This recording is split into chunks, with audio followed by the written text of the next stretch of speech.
Hello, Dennis. Jeff, how are you? I'm doing well. How are you? Good, thanks. Hanging in there. Yeah, that's good. How's everybody at home? Okay. Good, everybody's fine, yep. Good, good. You? Everybody's good. Got my Okay. fourth jab. Got my fourth jab for COVID. Did you get it? I'm debating. I got three, but I'm debating on the fourth one. Yeah, I got the fourth one. Doctor convinced me, Okay. along with the flu shot. So I got them both. Well, I got the flu shot already, yeah. Yeah. It's a good thing. One more and we get a free pizza. That'd be nice. As long as it's That would be gluten-free nice. for me. That would be good. Pizza, Happy Meal. Whatever works. Yeah. Chris, how you doing? Good, Dennis. Thank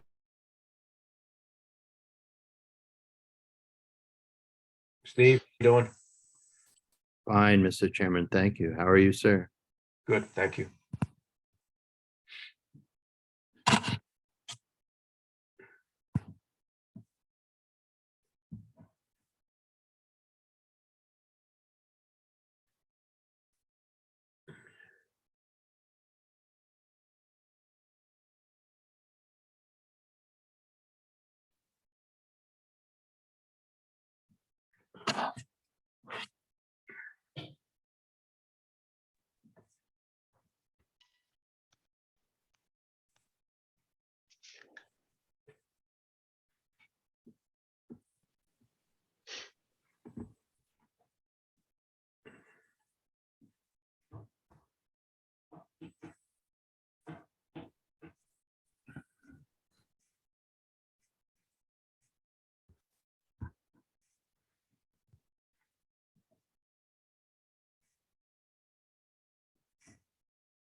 Hey, Jeff.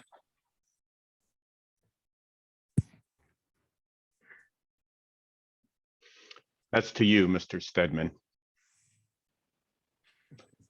Didn't hear you.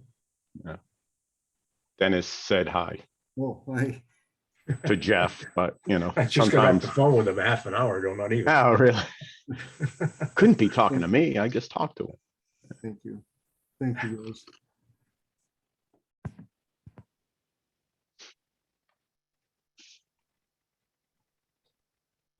John's gonna be late. Mike is on his way, and I think he's gonna have only the audio, not the video, if I understood his email. So let's hope we have a quorum to open this thing up.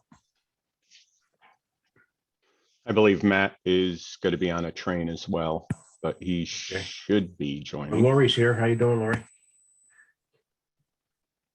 I'm good. How are you guys doing? Good, good.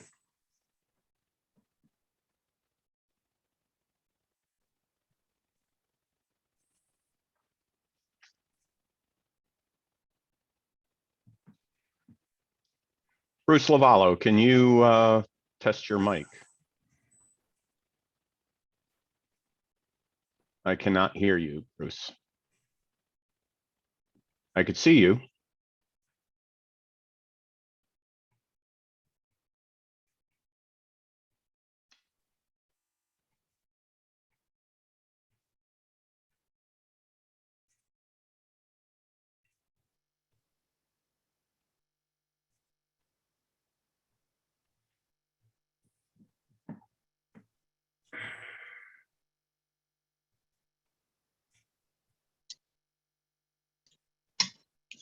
How you doing, Jeff?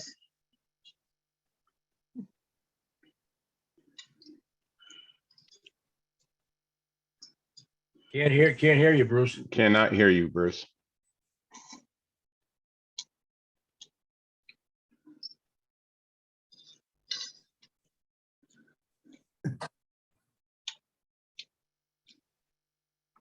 Bruce, we see your mouth moving. Don't hear anything.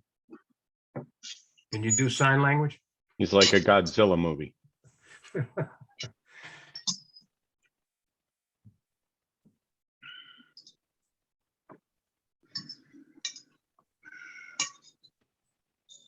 I have no idea what that would be. what the problem is.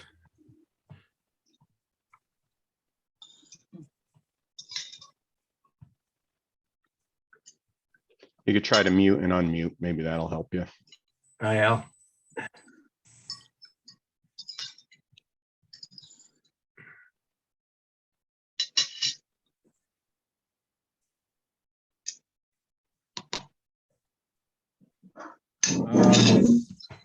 We have a quorum, so I'm going to open the meeting. Hello, hello. Fantastic. What about now? Go ahead. Yes, yes, Bruce, now I can hear you. Okay. Will you please join me in the pledge to allegiance? Oh, yes. How do you undo my, The video and audio are lower left-hand corner. Should be. I pledge allegiance Allegiance to the United flag States of America, to under the republic for which it stands, Stands one one nation, nation, under God, indivisible, indivisible, with with liberty liberty and and justice. justice for all. Thank you. Okay, roll. I guess Telesco Services is.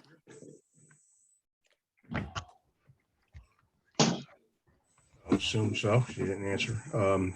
Dennis Santella, Chairman. Jeff Mangles, Commissioner. Chris McDonald. Alan Kibbe, Commissioner. Joe Schnellline Water Quality Committee. Lori Jones, Commissioner. Chris, I don't think we heard you. Bruce Lavallo, Harbor Master? Chris McDonald, Commissioner. Jeff Stedman, consultant. Bill Mooney, Health Department. Bill.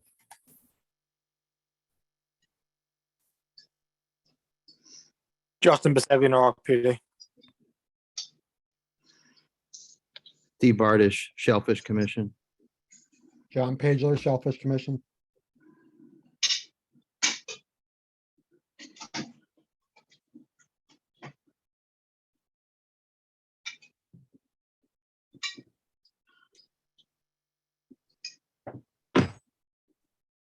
Okay, is that it?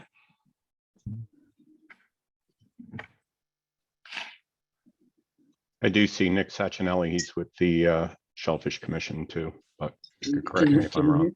Can you hear me? Now I can. Mhm. Nick Sachinelli, Shellfish Commissioner. We do not have any applications for the application review committee. We do have standing action items. And I know Vanessa is here, and we had a meeting with her and the mayor and John Pinto and Steve Bardish to discuss the Eversource relocation of the cables. Vanessa, did you want to discuss that at all this evening, or I wasn't sure what your intention was? Yes, we do. Good evening, everyone. Vanessa Valadares, Chief of Operations and Public Works. And here in the room with me, we have Eversource. I'll let them introduce themselves later. So the reason that we asked to be in front of the joint committee, I appreciate that you guys would be able to schedule this special meeting. It was to come in front of you to show that there will be a different route that Eversource is proposing in regards to the cable crossing under the river. The reason for that is that unfortunately, one of the properties that had to be acquired, it didn't happen. So the previous route has to be adjusted a little bit south of the original one. And because of that, we would like that you guys will want to show what it was before, what is being proposed now. What we also did is that same map went in front of the DPW committee on November 1st. I believe that is the Tuesday.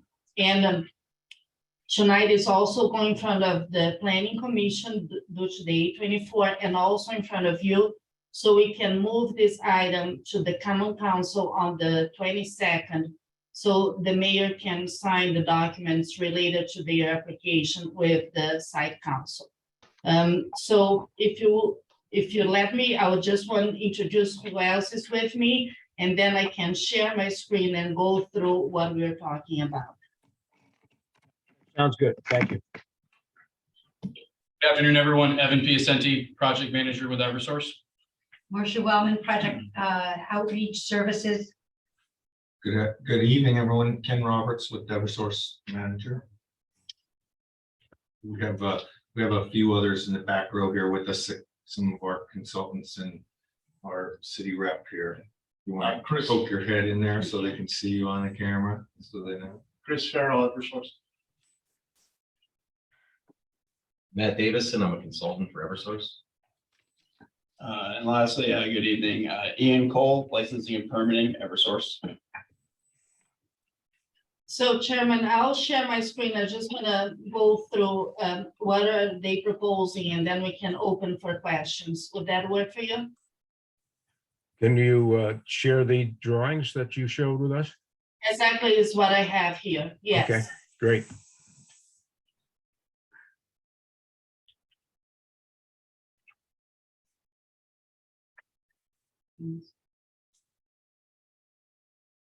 Can you see my screen?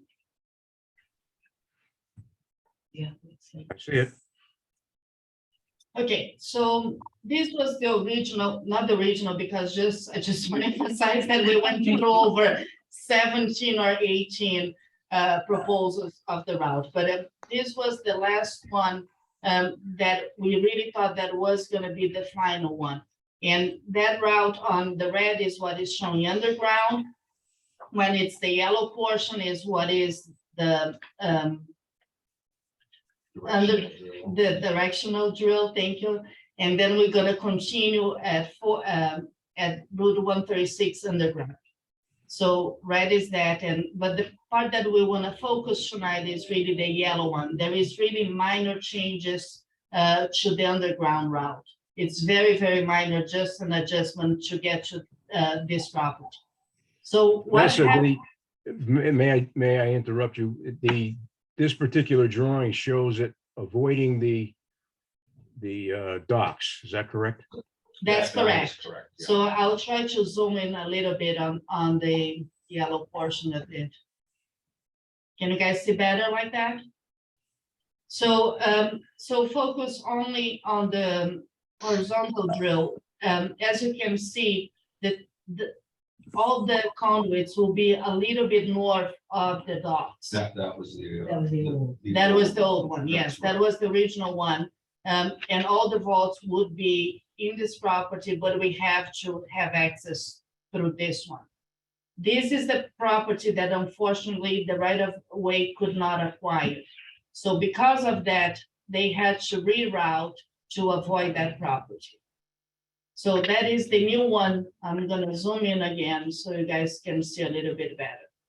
So as you can see, this property now couldn't be part of the deal, and then everything has to be shifted south a little bit, and with minor changes to the underground here and minor changes to the underground here. What happened is that when we go a little bit south, everything came out south a little bit, and we ended up having to go under the docks here. We are very deep under the docks still, and I'm gonna show you a cross section so you can see. Another thing that ended up changing a little bit is a little bit of the easement of the construction easement in the park, because now they're gonna need a little bit of more area here to be able to pull the pipes into it. But those are really the two changes that is happening into this proposal. So because now we're going under the docks, that's why we're in front of you, and that's what it will be the final plan from Eversource. Due to extra easement areas that will be required, and also because they were going under the docks, Eversource is offering to the city, we have a side letter that goes with this, that a couple of things got changed. So originally we have $404,000 that was going to be offered that will be used to improve Elizabeth Street. In the long term, the city would like to underground most of the utilities here and do some streetscape, so that money would be going into that. Now it will be $416,000, so there is a $12,000 increase. Another thing that was offered was originally, they were offering $25,000 should the Harbor Commission, although they are not even going near the docks. Because they are going under the docks, they agreed that that number will be increased to $50,000. And lastly, also, they are offering to the Shellfish Commission $10,000 that wasn't included before. So those are the three things that added due to the increase on this easement area. Do you guys have any questions related to this drawing? Because then I can move to the cross section. Yeah, what is the? Of course, this is Yeah, I not just what have we one would be question. preferred to see, but we went through that. But does anybody have any? I can try to zoom in a little bit more. No, I just means that they were hoping you would stay. Jeff, Yeah, Al? yeah, well, the question is how going under the river there and in the docks, what's the depth of the right of way there? I mean, certainly we're going to be moving pilings around where both of those Yeah, city docks That's are. a great question. That's a great So- question. Now, it flows right in with her next slide, which is the Okay. cross section. The cross section will give you the depth of where the conduits will end up in comparison to the dock infrastructure. Can you guys see the drawing now?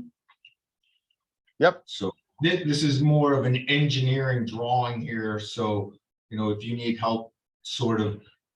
Yeah, Evan, do you Yeah, I'm wanna happy to give kind a of walk little- through that. Yeah, Do you just mind if I take the mouse real quick? not at all. Can you So- guys, you guys can see They the can mouse, see right, it, that yes. Vanessa has?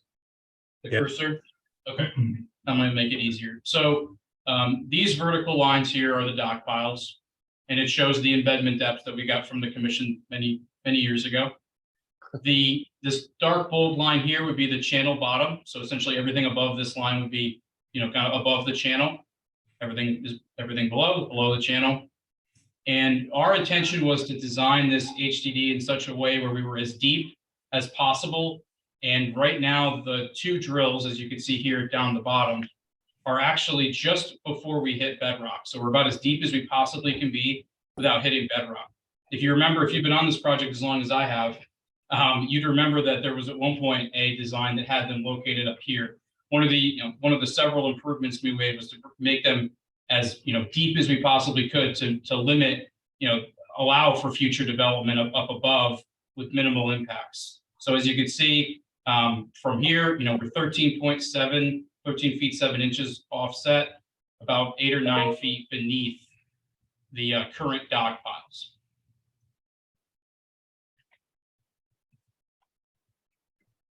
Any questions on this drawing? Is there any maintenance required for this cable?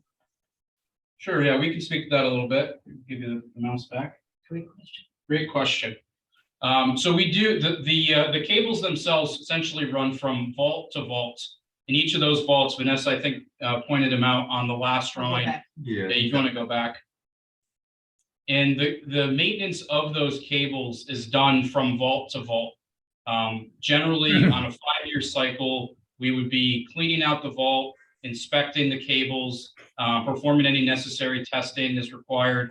And usually that effort doesn't take more than about a day per vault. So we've got a total of 2 on the city side, Veterans Memorial Park side, and then 2 on the Water Street side. No, there is no vault in the park.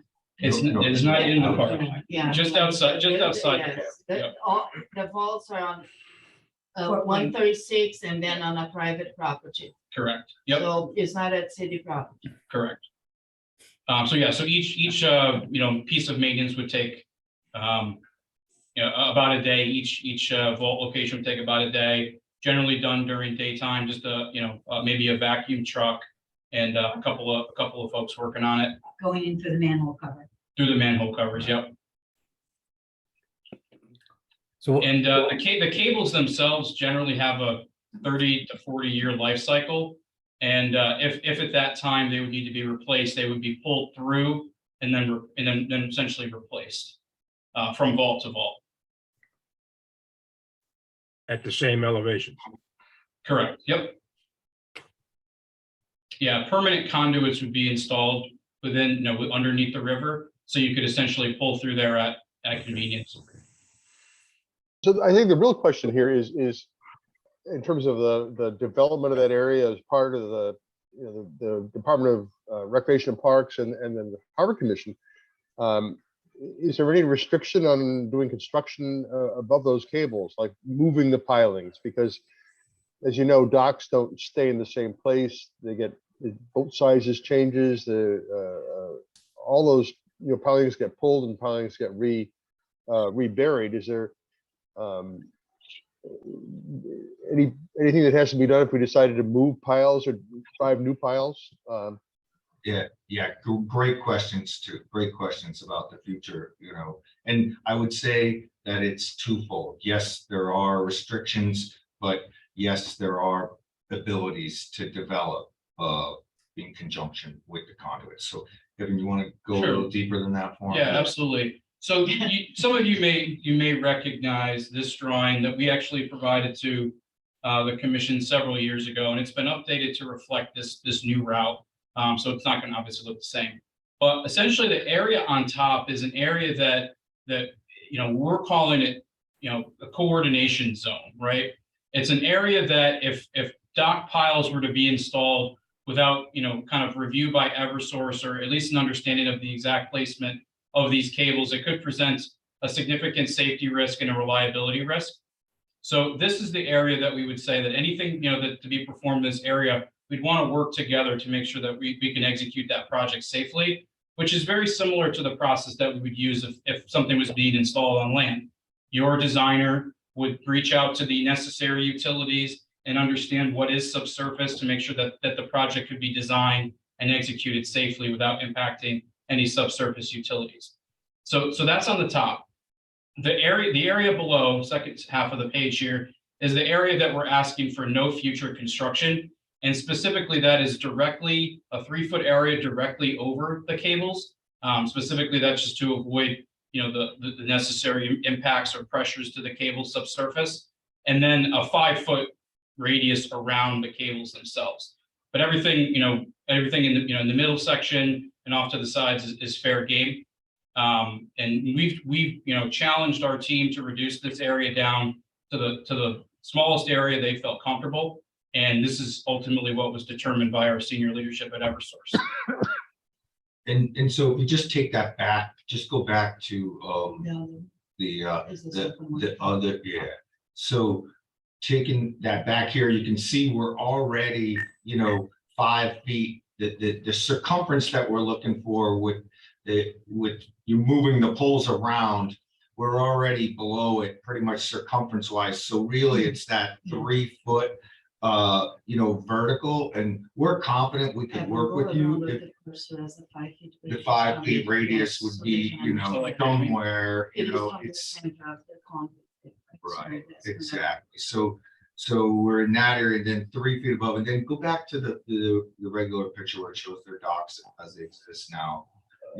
We're confident with those restrictions and working with the Harbor Commission.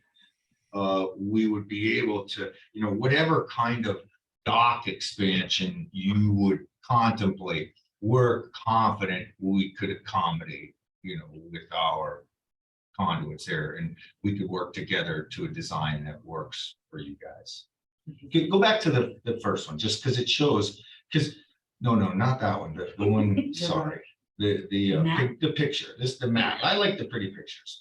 So this is very easy to see where their existing dock is. We've heard and about maybe expansions inside of that, expansions outside. I don't know how far you can go outside, but inside, really, we don't see anywhere that you'd be restricted from, say, another finger dock, for example. can't see how that would happen. Yeah, I mean, to put it into perspective, relatively simply, that the way that this dock is built right now and its proximity to the underground cables, if you wanted to copy and paste that design right here, you certainly could, because you would fall well outside of those construction limits. And we have no idea, what the intentions are for the future, but in passing discussions with the city, we know that there's been some talk about expanding this area as the growth, demand increases. And if this is the location you wanted to do it, you could build a very similar finger dock just inside or just outside this location with very little problem. So with respect to the cross-sectional drawing, what is the uncertainty expected in X, Y, and Z? I mean, this is a nice drawing and well measured, but it doesn't mean that this is the target that will be hit by the HDD. So what do we expect the plus minus to be? That's a great question, Steve. Yeah, we've actually challenged our HDD consultant on the same question, and they're able to get that HDD within kind of a 2 feet in any direction. So they have a very precise geospatial monitoring on the HDD, and it's done in such a way where they can dial in that ambiguity on the drill within 2 feet. And you can understand that they have to hit the exit point Right. for our exit out very accurately as well. So that's why we're concerned about it everywhere, their accuracy on where So a plus or minus 2 could include a +2 in Z, if you will. That would be 2 feet closer to the surface is a possibility. Yes, It could. yes, Yep. could be. Thank you. Sure. You've considered other technologies for burying these cables. There's other ways to do this. Less impact that would give us kind of future proofs for not having to go through a permitting process and the cost of all the studies to modify things along the river on both sides of the river, actually, to go deeper with this. I know it's possible to microtunnel from Vets Park all the way to the train tracks and go right into South Norwalk without even ripping up Elizabeth Street. So you thought about that as a better way to serve the city and to just make this kind of actually yes, we have, definitely have. And our conclusion in that analysis was that the directional drill is the least impactful. The other method you're mentioning, which is a micro tunneling, it involves considerably bigger pits on each side of the river, very much bigger. I don't, can we venture an order of magnitude? I mean, and so then what Alan's talking about, for others that might not know, is you essentially build 2 humongous pits on each side of the river, and then you go down and you go horizontally from the bottom of one of those pits to the bottom of the other. This is a method for getting under railroads, highways, rivers. It is much more impactful. And one of the biggest problems that we faced with this design was that you have to come up out of the bank of the river. So we can't have it go straight across and come up 50 feet below grade on 90 Water Street, and then try to get it up to street level. So that's where the directional drill for us was the least impactful method in overall perspectives. So looking at the impact to the river and the impact on the properties on both the east and west side. And may I add something to that? I know you guys are looking as the Harbor and the Shellfish Commission, but also my job is to remind you that we have to look at as from the city side as well. So this is the route that we confidently believe that will cause less disruption throughout, because the go under the river is just one part of this project. We are still coming out from Elizabeth Street. We still want to make sure that where they're gonna have those vaults are areas that, for instance, when they do the maintenance, is not gonna block or restrict anything else. We didn't want other areas that in the future we could not develop because of some type of vaults or structure there. So, so I think that if you add all those pieces, that's why we're in front of you, supporting this route as of now. I think Lori has her hand up. Hi, Lori. Hi, thank you. I was just wondering from an environmental standpoint, if there is any sort of energy emission from the cables that could be detrimental to the marine life. Want to take that one? I do not have a stock answer for you about, we've never been asked that question. Yeah, so the way, so these particular cables are so deep beneath the surface, and you know, from a mutual heating perspective, they're separated in such a way where any type of heat would be dissipated, you know, quite quickly. I think it's between being in the conduit, I think it's somewhere in the neighborhood of like a 3-foot distance where there's literally, you know, no heat coming off the cables at all. This is a 115 kilovolt cable. So it's a little bit less than some of our larger cables. And these cables will be 30 feet below the surface of the bottom of the stream bed. But and didn't our analysis though say something about no impact to? Yes, I mean, so we had 2 studies commissioned in 2018. We had a benthic report and an SAB report commissioned.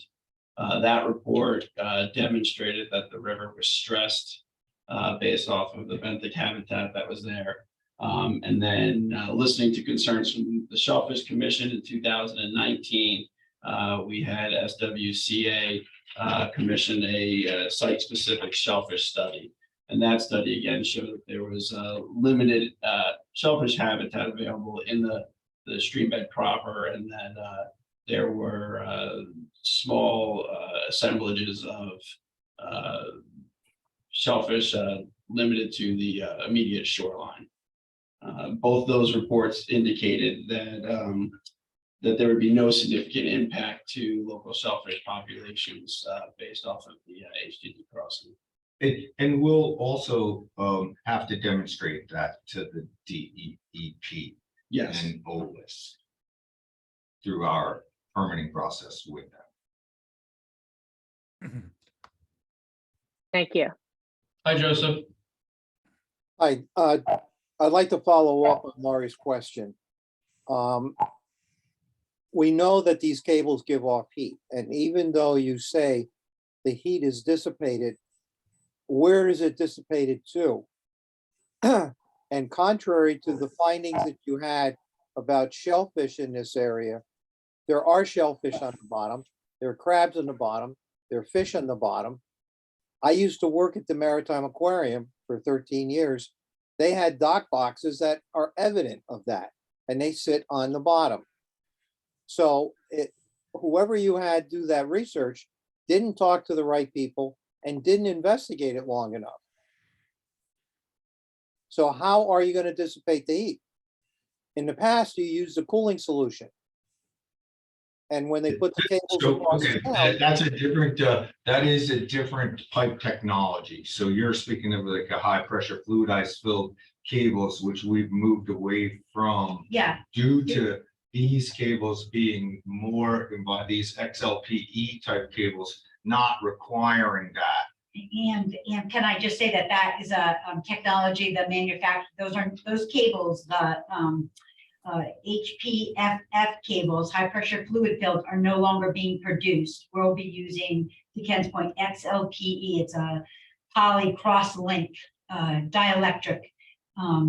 So it avoids having to have that that fluid surrounding. So the heat gets dissipated through the conduits, through the thermofill in the conduits, and then through the subsurface ground.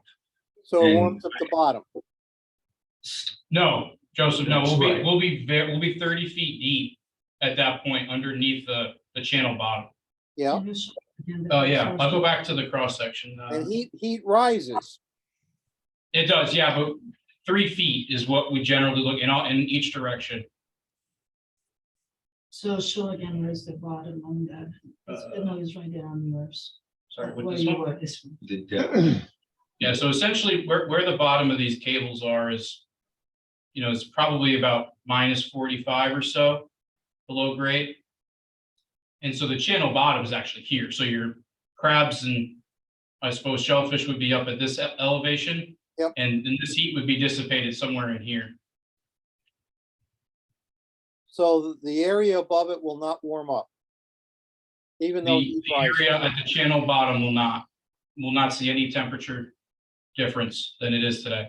And this is being recorded, I hope. I hope so too. Yes, yes. I'm happy, and Joseph, if you'd like us to, if you'd like us to put something together and send it over, we're happy to do that. Or you can, as part of the consultation process, certainly we could put something more formal together. Happy to do that. See, my concern is scientifically, and I am a scientist, it doesn't make sense to me that the heat doesn't rise. It stays confined into that lower area. The other thing is they've taken dams out up the river in hopes of getting migratory fish to migrate back and forth. Any chemistry change in the water affects migration. And when you warm water up, it affects water chemistry. So your dissolved oxygen levels drop significantly. Yeah. This, you probably know more than we do about this, Joseph.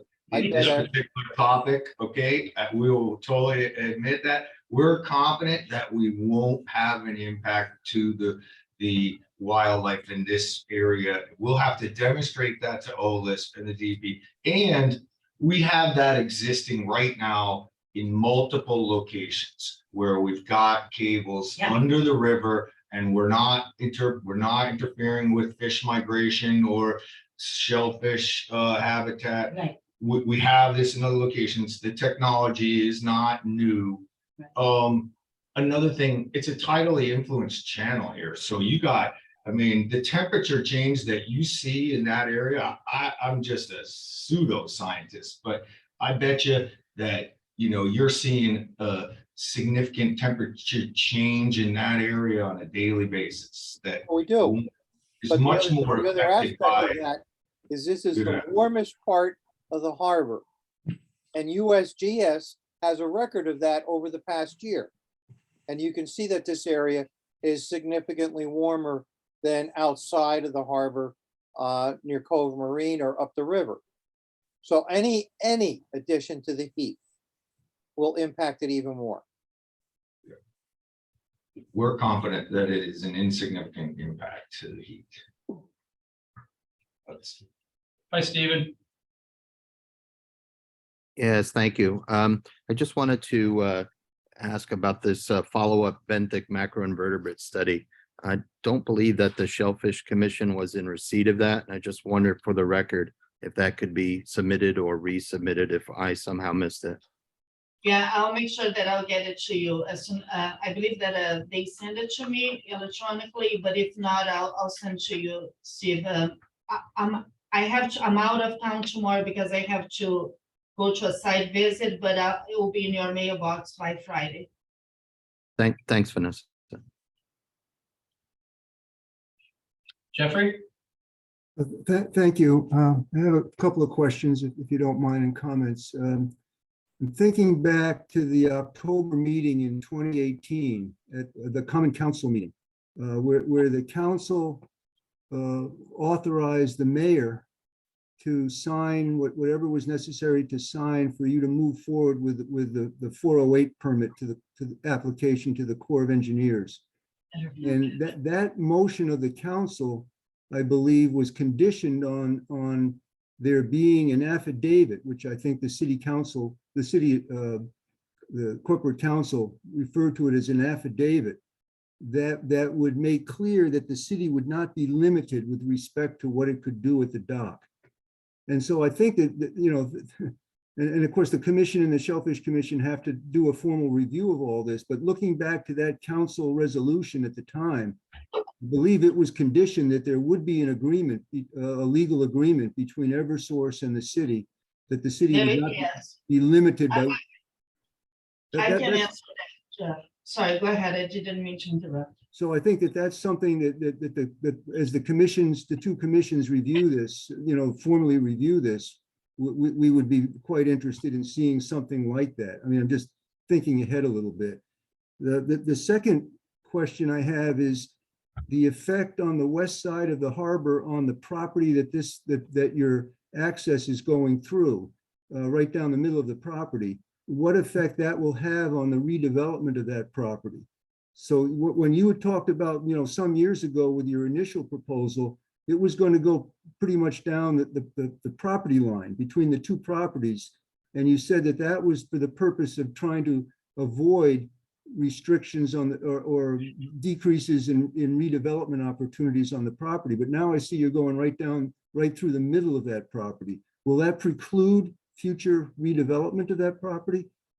It will make, there will be constraints relative to what can be placed over or in a certain proximity to the vaults. That's something that we'll want to talk about a little bit more when we have the formal review of this. And then Well, I can tell you that we are in this position after 17 different attempts to route it differently.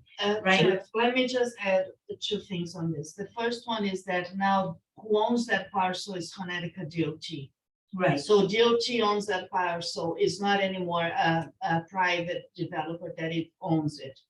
And we believe that the city will try to, in the future, acquire that property. Of course, we cannot promise anything, but the city does have our eyes on that and may be able to do some kind of open space into that lot. Again, I know that I'm being recorded here. This is just more a city wish list, but that's why we think that maybe some of that restriction may help us even in acquiring that and turn that into a park or something similar for water access. That is the wish of the city as of today.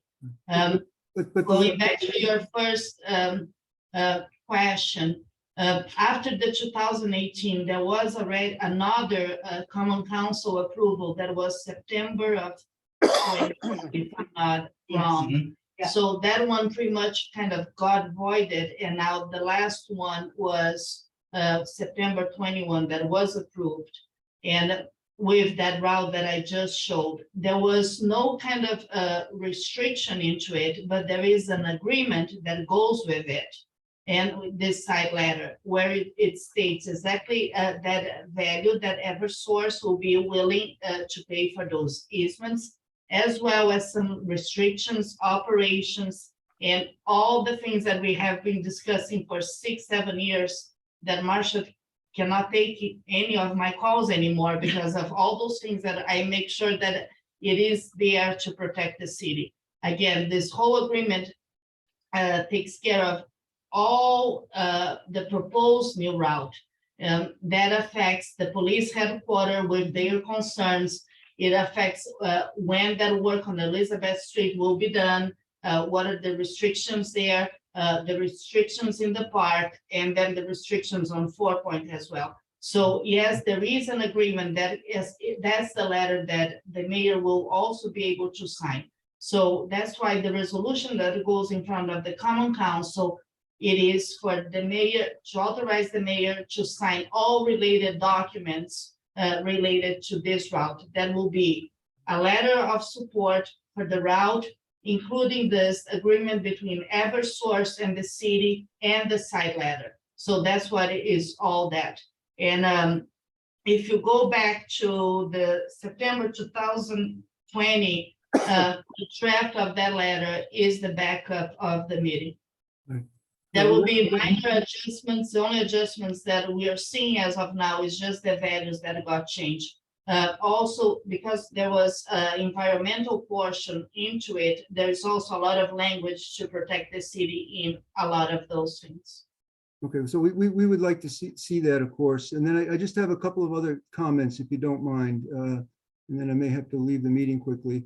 There was reference to the amount, the funds, of the amount of money that would be paid to or provided to the Harbor Commission and the Shellfish Commission. So this is just a personal opinion about that.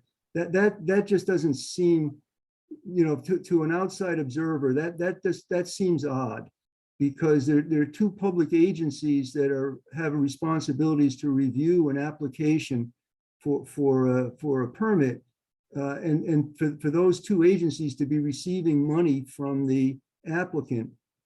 I think that leads to questions. I mean, we understand that there's in environmental reviews, there's such a thing as in lieu fees for mitigation for unavoidable adverse impacts. But I think some thoughts has to be given to accepting the Harbor Commission and the Shellfish Commission accepting a fund with or accepting funds without there being an identified unavoidable impact that would be mitigated by those funds. So that legal was involved on all this negotiation. I think this is more like a legal question. I don't think that was raised.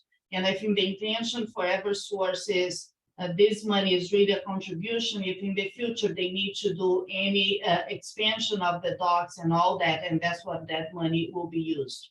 The same thing was happening with Elizabeth Street, that there was this contribution for the improvement of the streetscape. That's part of the side letter. Again, I think this is more like something that should be directed to our legal department, because they never raised that as an issue with the agencies at all.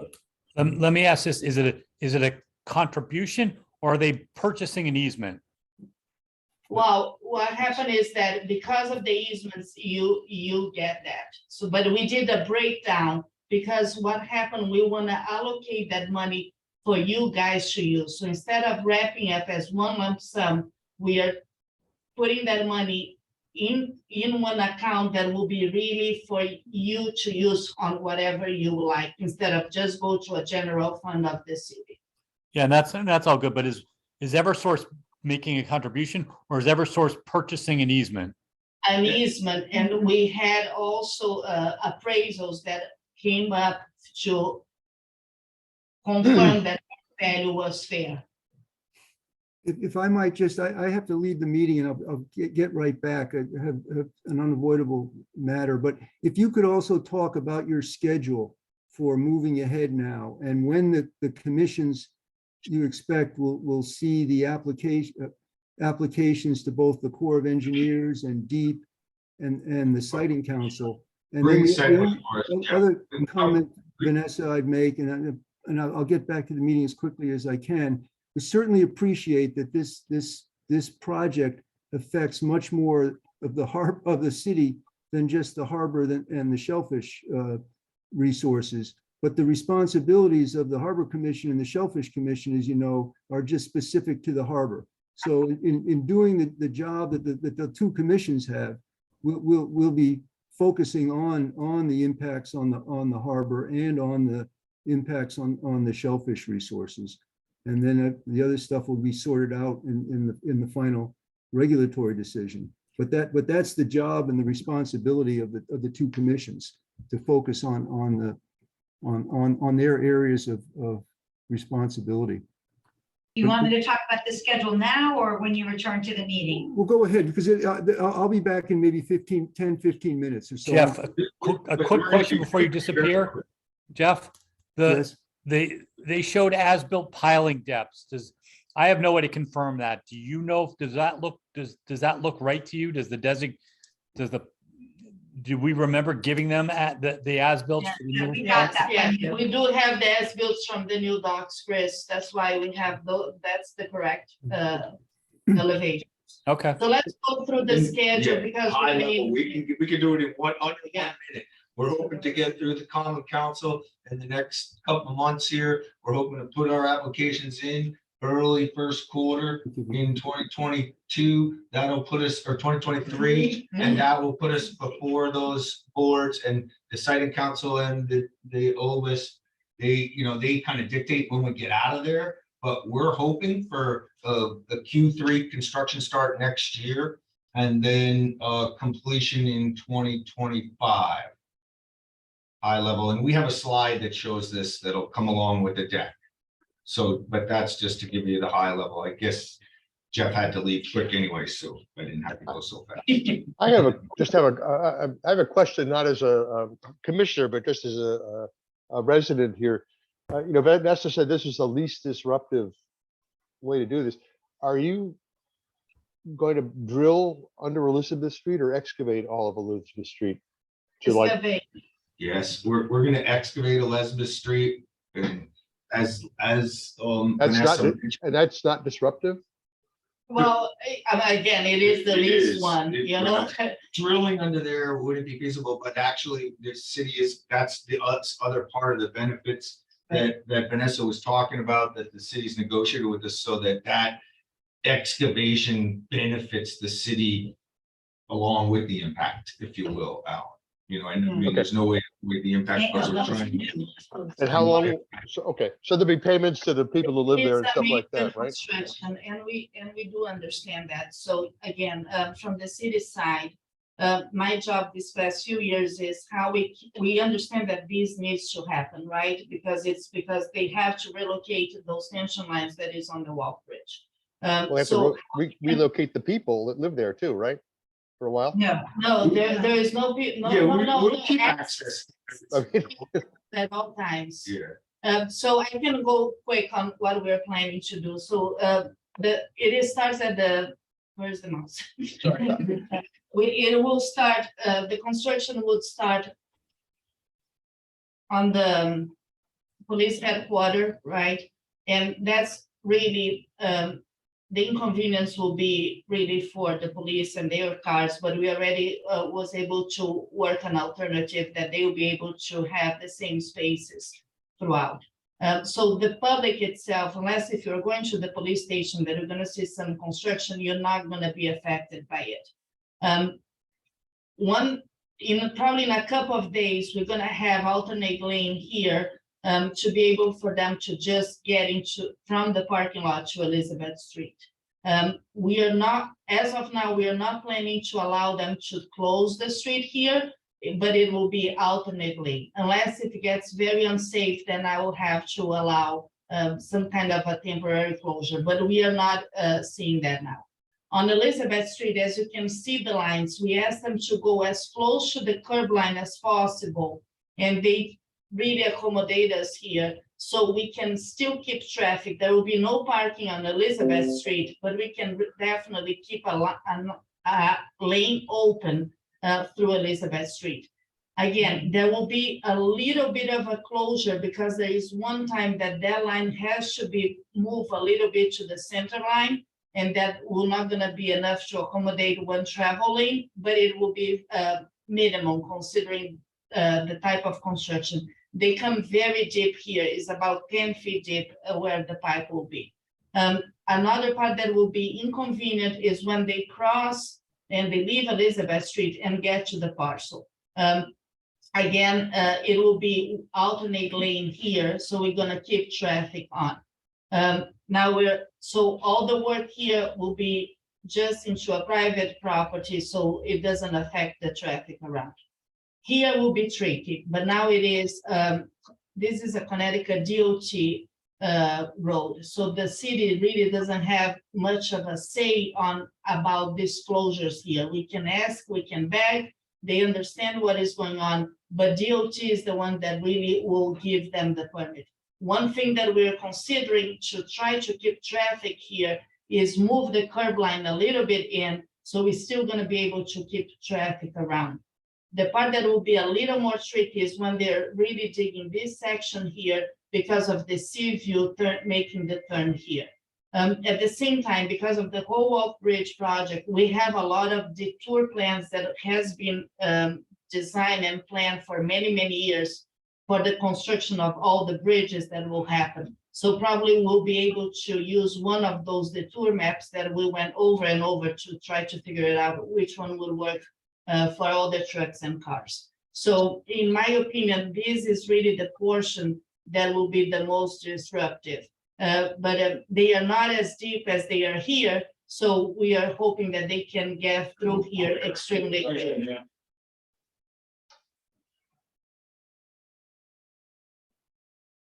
I'm curious about the schedule. It seems like it's always being pushed up or back, I should say. How does your schedule compare with DOT's bridge startup and schedule? As you know, both of them have been moving backwards in time, or forwards. So we haven't been able to get a good start. We believe that they now have a clear path with their funding through the state for their project. I think we've seen activity from them. Yeah, so I think that I can answer better on the project. And then on our schedule, we're hoping to get, like we said, started with the permitting. We've already got those drafted up, and we're hoping to get them before the commission's beginning of the new year, and then hopefully starting construction in next fall.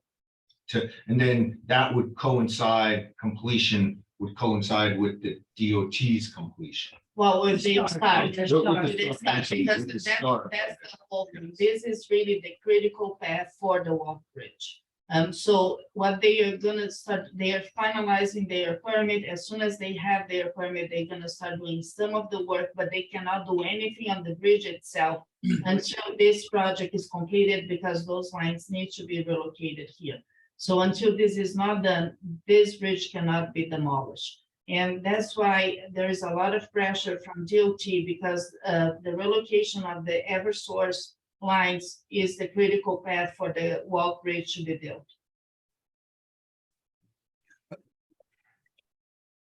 Thank you. Dennis, if I can just ask a question, I don't know if we. Go ahead. This question. Vanessa, you're talking about disruption of traffic, et cetera. How much disruption do you envision, for example, when they start tunneling underneath the visitor's dock? Is there going to be closures involved in that, or is it just going to be a straight tunneling straight through, where it's not going to interfere with any of the docking and the operation of the vessels in that area? The good thing is that their permit do not allow them to do any work during summer, so that is already a good thing. So they can only do that work during the winter. So with that, you know that all the boating activity will be reduced. Oh, okay, so it won't be during the boating season. Correct. So it should not affect at all the boating season. So that is a restriction on the permit.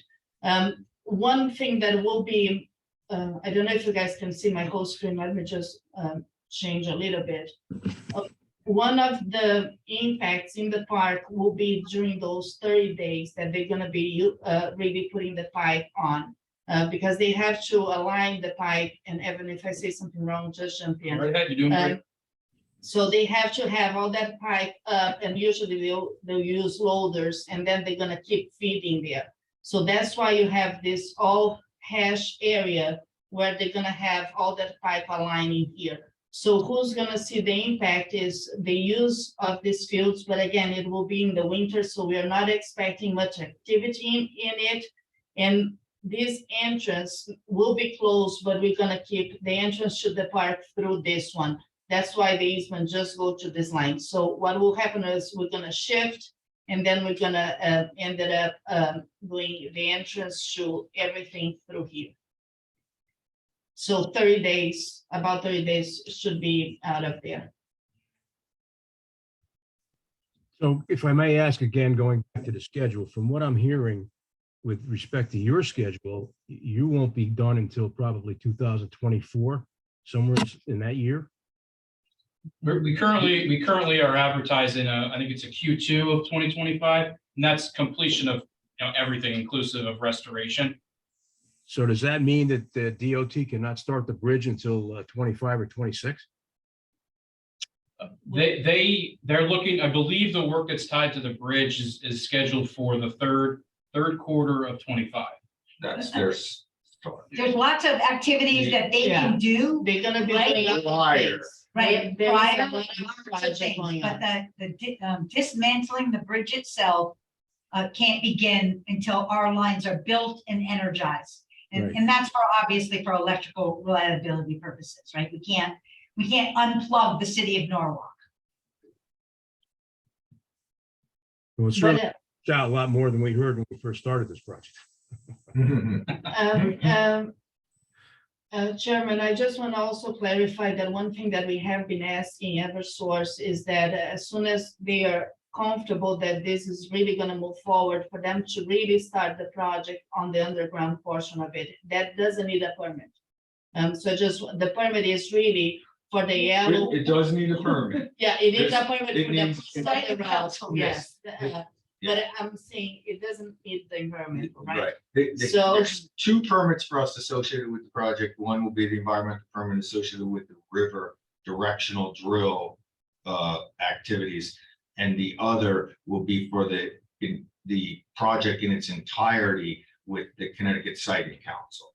Once we get the approval from the Connecticut Siting Council, and we're far enough along with the DEEP that we are comfortable that they will eventually approve us, we then would work to the city and likely start in Elizabeth Street, that coordination for that construction. Right, So that so, would be some of the first activities. so we're hoping that we can have pretty much all this built in advance of this portion getting done. Yeah. Yeah. So there is Yep. potential there to do that, yes. Jonathan? Yeah, thank you. Just a couple questions. So just top line, so this is a revised proposal that's moving the lines how far south in the river? Like 5 feet, 25 feet, 50? I didn't get the actual number. Yeah, so if you look at that, what are we guesstimating that is, 50 feet? I think it's even less than that. It's probably more like, yeah, it could be It could be 45 50 feet. Could be. I mean, I'm just scaling up Yeah. my head here, but you could see we were clearly out when we could use the property to the north on the west side. We were clearly outside the dock, and now when you go to the new arrangement, that we clearly are straight under it. So 50, 60 feet shift. Okay, which this isn't the commentary other than just the fact that, and that it potentially encroaches on some of the public docking space that's there on the east side. And then that change comes about because you were not able to procure property from a private landowner there. Correct. That's correct. Okay. And was that because of a willingness to sell or because of what he was asking? Just the negotiation didn't work. Didn't work. Okay. It- All right, that's fine. I guess my other It's back. question, I guess my other question as a citizen then is 115 kilowatts enough? Like, is that future-proofed 15, 20, 30 years from now? It's a great question. We have looked, the planning for this project, we do have to make that examination and that look out. But this, again, this isn't new infrastructure, right? We're relocating existing infrastructure at the request of CDOT. So it's a little bit of a different equation in terms of this line. It's not building new. It's not increasing capacity. It's literally about accommodating CDOT. If but for CDOT, we wouldn't be doing the project. Mhm. Okay, thank you. I have a couple questions. So is the vault on the west side of the river, is that going to be designed for a full inundation event? Because that area will flood. Absolutely, yes. Okay. We're well aware of the flooding conditions in that area. We've seen pictures. Yeah, we send them during a storm and a high tide. Good question, Chris. Yes. Who's going to demolish the unused monopoles along the right of way? DOT and its contractor. Good. On one other question, going back to what the previous gentleman was talking about. We now have 215 kilovolt wires going underneath the harbor. If needs to be upgraded, could those wires be changed, for example, to a higher voltage if you need them, or is that commutable to a different voltage if you have to change those? Or can you thread new wire through that or cable through that transmission lines? John, we have designed it to support larger cable. If needed in the future. For future proofing. All right, so in other words, you wouldn't have to excavate again. You can use the same conduit that's there to perhaps pull new wire if you had to. For the That's area, correct. for the area under the river, that is correct. That's Yep, correct. Okay, I see. these are great questions. Yeah. Well, we want to, be redundant and dig some more underneath the harbor than we didn't normally have Yeah, to. don't want to that's the be- last thing we want to do. Once And again, I what's the can't list of- see everybody in the screen, so I don't know if somebody else has any further questions. Yeah. Yeah, I just didn't understand. It just seems to me that if you could go all the way from the top right of what I'm looking at to the bottom left, kind of in a straight line in a big tunnel, isn't that less disruptive than all these shenanigans here, or am I mistaken? If they run south here, so you guys want to answer that? I'm not sure. Sorry, I don't have a question. If you go, Alan, see, I'll put with my cursor, if I they think go that- like 90 I- degrees here, think- right? Yeah, I think that there was a request to avoid the park. So we are doing no open excavation in Veterans Memorial Park. Right. So any movement further to the south would require significant excavation in Veteran Memorial Park. We don't want to do that. The city doesn't want us to do that. Really, our footprint in the park is underground, right? We'll be coming under the parking lot and. It's all coming- directional drill. Yep, and coming up, so to speak, up into the vault out on Fort Point Street there. That has been a change from the original designs where we had the vaults within the park themselves, in the parking lot there. And that's been changed. We've moved all that infrastructure out to the street. Again, lessening the footprint within the park. Yeah, although Alan, that might look like a straight line, but it's not. What's not a straight line? Well, will you see the two yellow lines right there? No, I'm talking about up, top right to bottom left, not as a harbor, just going all the No, way we're going from. into the harbor. I mean, although it looks straight there, there's actually a bow. What is the angle of that bow? You're going from the south, the shore here on the left side to the right side. You're gonna start at what depth and you're gonna go down below about 50 feet below that? About 45. 45. So before we move on, John, I want to make sure I answer Alan's question, because I think what Alan, you're saying is looking at the holistic of the project, the whole, 3/4 of a mile, right? Why can't you just HDD the whole length? Is that what you're saying? No, going. Well, you can't horizontal drill it, but you can micro tunnel it. I just think about, for the future, where you're going to want to put other stuff under, going all the way from East Norwalk all the way down to the police station. It'd be nice to have just a path that you could do that, rather than all this spaghetti all wiggling around and just go deeper, go right under Norwalk, where you don't have to excavate or anything. Just go underneath the town and just get it done.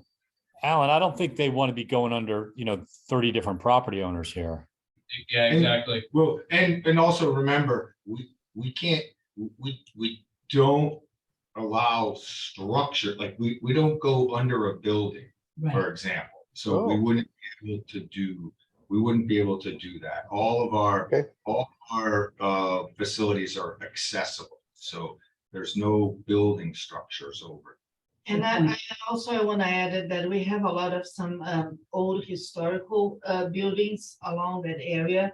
And another thing is that we want to make sure that there were no vibration that could affect them as well. So that's why I'm saying we went through 17 interactions with, I think it's 7 years that we have been doing this now. 2016, I think. Yeah, right.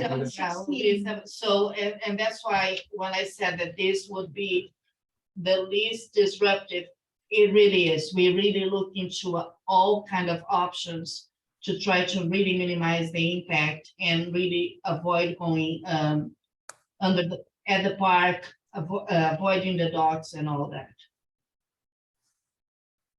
So I want to go back to Mr. Pinto's question, if I could. If I remember your question, it was, how come the northerly circuit has a bow in it? Is that the correction? But yeah, you can bend that wire. You're going now. I don't know. I mean, to bend the line, you have from the left side here, on the left side of the harbor here, over to the visitors dock, you're gonna have you're gonna start at what, 10 feet below the surface level? Where's it? You're gonna start at 10 feet, 20 feet below. You're gonna bend it down. It's gonna go down 45 and it's gonna come back up again. Is that correct? Yes, correct. That's Yeah. correct. So you do have a bow in there, so you can bend Yeah. that wire. Are you There gonna- is, yeah, there's a compound bend in that northerly circuit. Right. And the purpose of that bow is to allow for the maximum amount of space from the bottom of the docks. Right. No, that I understand. So if you can bend that wire, let's say north-south, why couldn't you bend it east-west? Or in other words, it's going down as you got a bow. Why couldn't that same bow go to the left side of that dock? You can, but you can't do both, right? We can't bend it we can't bend it with the same veracity in both directions. Oh, I see. Okay. All right. Okay, I see. All right. We're limited to about an 800-foot bending radius. And Uh-huh.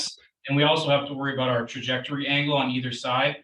Uh-huh. Luckily we have these properties, one at 90 Water Street and on the other side at, Veterans Memorial Park, where we can utilize to get that cable, that HDD as deep as possible. Right. And that's what we've done here. So how accurate is the drilling process? In other words, the site of entry and the site of exit, you've got that marked out, and I guess the precision as far as drilling is spot on as far as what you say. It's 2 feet in any direction. We answered that earlier, but. Oh, I see. I'm sorry. I came in late. So that also includes the directional change, even under for example, the docks itself. So Yes, sir. that could vary on either side of those pilings, as much as 2 feet. Yes, sir. And Yeah, then- but And then we'll also get, and you'll be able to give us an as-built certain exactly where those conduits will be placed and how far they are going to be from those pilings. Yes, we will. Yeah, we will have a precise as-built that's done using geospatial technology. Yeah. And we will provide that and record that with the land use agreement. Uh-huh. So that you guys have it for future, future development as needed. John, I just want to go back to the 2 feet because we addressed that before. Yeah. So this is the proposed location. So even if they go, let's say 2 feet up, we're still very far from the end of the pilings here. Okay. Because we have 13.7, 13.8 on Right. this side, and then 13.3 and 13.2. And we're still, that's the bottom of the channel right here. So we do have enough space that wouldn't affect the existing piles there. Okay. And the same 2 foot plus or minus. Can go So down. We go down, Can right? go down. We end up 2 feet further, but we have to take the conservative Yeah. approach of where it could end up. We'll have the as-built, and as we mentioned earlier, we really think that isn't any restriction to what you could do with your docks there. Dennis? And will you kind of certify for us, the harbor guys, that, that you'll help or do the engineering for these things if we have to move pilings around, that you'll be accessible to us and not charge us to do the engineering? That'll be part of Eversource's commitment to What this? we won't charge you for is the review of your engineering. So that was, I think, part of why we increased the contribution. And so in case your engineering gets a little more involved because you have to watch out for our piles, you can have some money for that. And we won't be charging you for the review of your design, but we can't pay for your design. You will not be charging us for your review of our design? Or you will? We will not be charging you for the review of your design. Correct.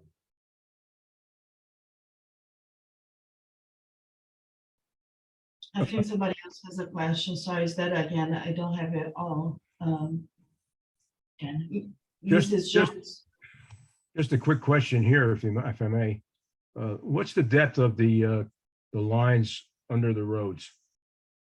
It varies quite dramatically everywhere from, I think the shallowest is probably about, 3 feet to the top, 3 feet to the top of the duck bank, and then be the shallowest, and then it could be as deep as 10 feet if we're trying to avoid other subsurface utilities. Okay, and it continues up as well. Yeah, that's correct. Yeah. Thank you. Thank you. Lori? Hi, I know we've talked a lot about the depth of the cables at the dock, but mid-channel, I'm assuming it's safe to assume that dredging is no issue. Correct.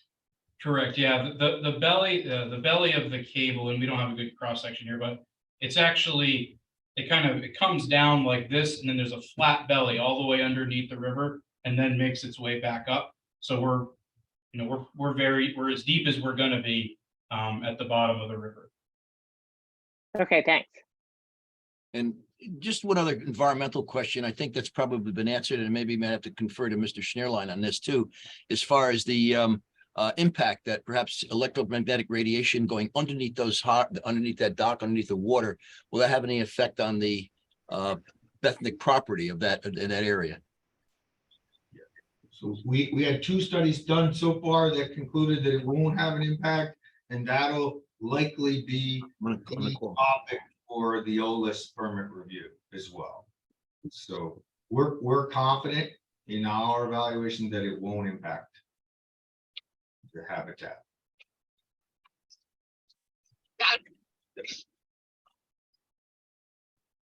Can I ask who did the studies? Klein Schmidt Associates did the benthic macroinvertebrate and submerged aquatic vegetation surveys, and SWCA, formerly New England Environmental, they did the shellfish surveys.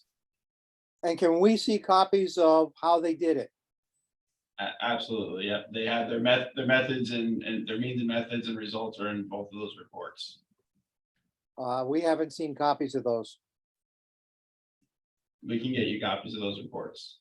I'm gonna put a package together and then send everything to both commissions. Okay. Are there any other questions at this point?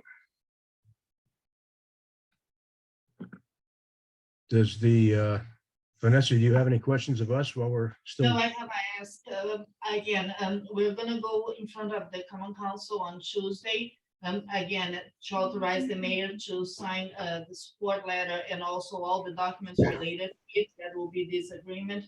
So if both chairman can just draft a letter to the common council, just stating that Eversource came in front of you that presented the project, and you're gonna still have the chance to fully review and comment during the site council, right? During the permitting process. Just that I want to cover all the bases and the common council know that we did our diligence, and then you guys were informed about the project and everybody saw that. Vanessa, could you drop us a note regarding what we need to do? Of course. Thank you. I'll be send it to you as well. Mr. Chairman, I have one question. Go ahead. While the cable's being drilled underneath the harbor, do we have to worry about any concern about boat traffic above going the harbor? You know what I mean? Is there going to be any equipment floating in the harbor while that cable's being underneath, where we have to worry about rowers because they're 365 days a year? You know what I mean? Understood, yeah. There So will be some just inspection, right? there will, yeah, so there may be, as part of our inadvertent return plan, or some people call it frack out, we may have some vessels staged in the river to monitor for that during construction of the They HDD. would not impede any No. other activity. And when that time arrives, you know, we, as the city, we're gonna be informed, and we're gonna make sure that Eversource coordinate with the harbor master and everybody else. And the Marine unit. And the stakeholders as well, you know, so they will have to do the reach out to the rowing club and all that, and make sure that everybody is aware about their activities. Same thing that has been happening in the past when we had some work done in the river. Thank you. Well, Vanessa, I thank you and your crew and your people to be here and answer our questions and give us information on the project. I guess we'll get I hope we'll get whatever we're looking for, and the proposals will be coming in shortly, I hope. Anyway. Thank you. I want to again thank you, everyone, for having the joint meeting to have time to listen to Eversource, and I hope that you guys have all your concerns addressed. Again, feel free to reach out to me. I'm going to put this package together, and plus I'm going to send an email to you, Mr. Sangrella, about what has to go in the letter. And again, feel free to reach out to me. If I do not have the answer right away, I'm happy to get the answer from Eversource and send it to you. Okay, thank you, Vanessa. And as a Thank side, you. congratulations on your new position. Thank you so much. Have a good one. Thank you. so much. Pleasure meeting you all. Thank you.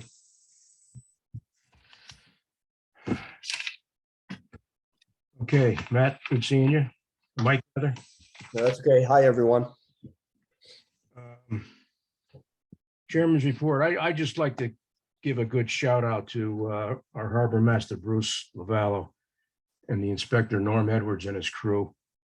They've been pulling moorings in areas that are not being used correctly. And I'm sure Bruce is going to elaborate on that a little more detail, but they're really doing a hell of a job.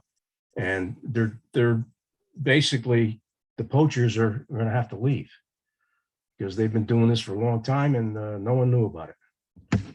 Thank you. Thank you, Mr. Chairman. Staff reports, our harbor master, Bruce. Just a couple things, as the chairman said, last month I talked about there was maybe 8 or 9 moorings that were located with no names attached to them. So they got pulled yesterday, and of course people started calling me that weren't even registered in the system, that they're complaining that the mooring was being pulled, but they're not even registered. So What was their excuse, Bruce? I mean, I understand. What did they say? Great job, Bruce. They didn't know that they had to need a the permit? excuse is, well, I tried to contact Online Mooring. Well, Norm Edwards, between him and I coordinating, and with him helping me say, hey, I think that mooring belongs to this person. I went out and notified them by email. So it's just an excuse. But that's been rectified. That person is going to pay. His mooring was dropped 3 years ago. So so this person, Norm, right now there's great communication, and there was broken communication before. So the person was purchasing tackle, the mooring was being dropped, and then that person's supposed to go online and register their mooring, and it was never followed up until I came around. So New sheriff in town. New sheriff. So that's pretty much cleaned up. So what's happening now, there's like 8 moorings that were pulled yesterday. One person reached out to me. That's rectified. So the other moorings are just going to be on hold. If someone comes forward, then we'll deal with it. Another thing I came across, I put a catamaran on one of our transfer moorings. The guy paid, for the month. I followed up with that today, and I found out that he put a sailboat on someone else's mooring. That person's been contacted. He pretty much was given 24 hours to remove the boat. And, I kind of worked with them to give them ample time to find a solution to take care of this situation. But I told him time's up. Apparently he's out of the country right now. But I just sent him another message that time's up. You're gonna be, the boat's gonna be abandoned, and you're gonna be responsible for removal of the boat. End the story. And that's pretty much it. Any questions for Bruce? Okay, thank you, Bruce. Appreciate it. You're welcome. Excellent job. Jeff, you're Thank you. here. I'm sorry. Oh, I'm sorry. One other thing. Yesterday I had a person contact me that they're starting to plan a 250 Revolutionary War reenactment of the battle of the British coming to Norwalk, Westport area, and fighting the war up in Richfield, the 1777 Battle of Richfield. And the question was, would we be able to anchor a couple schooners? These schooners, one is about 100 foot, draws 9 feet, and the other one's 92 feet.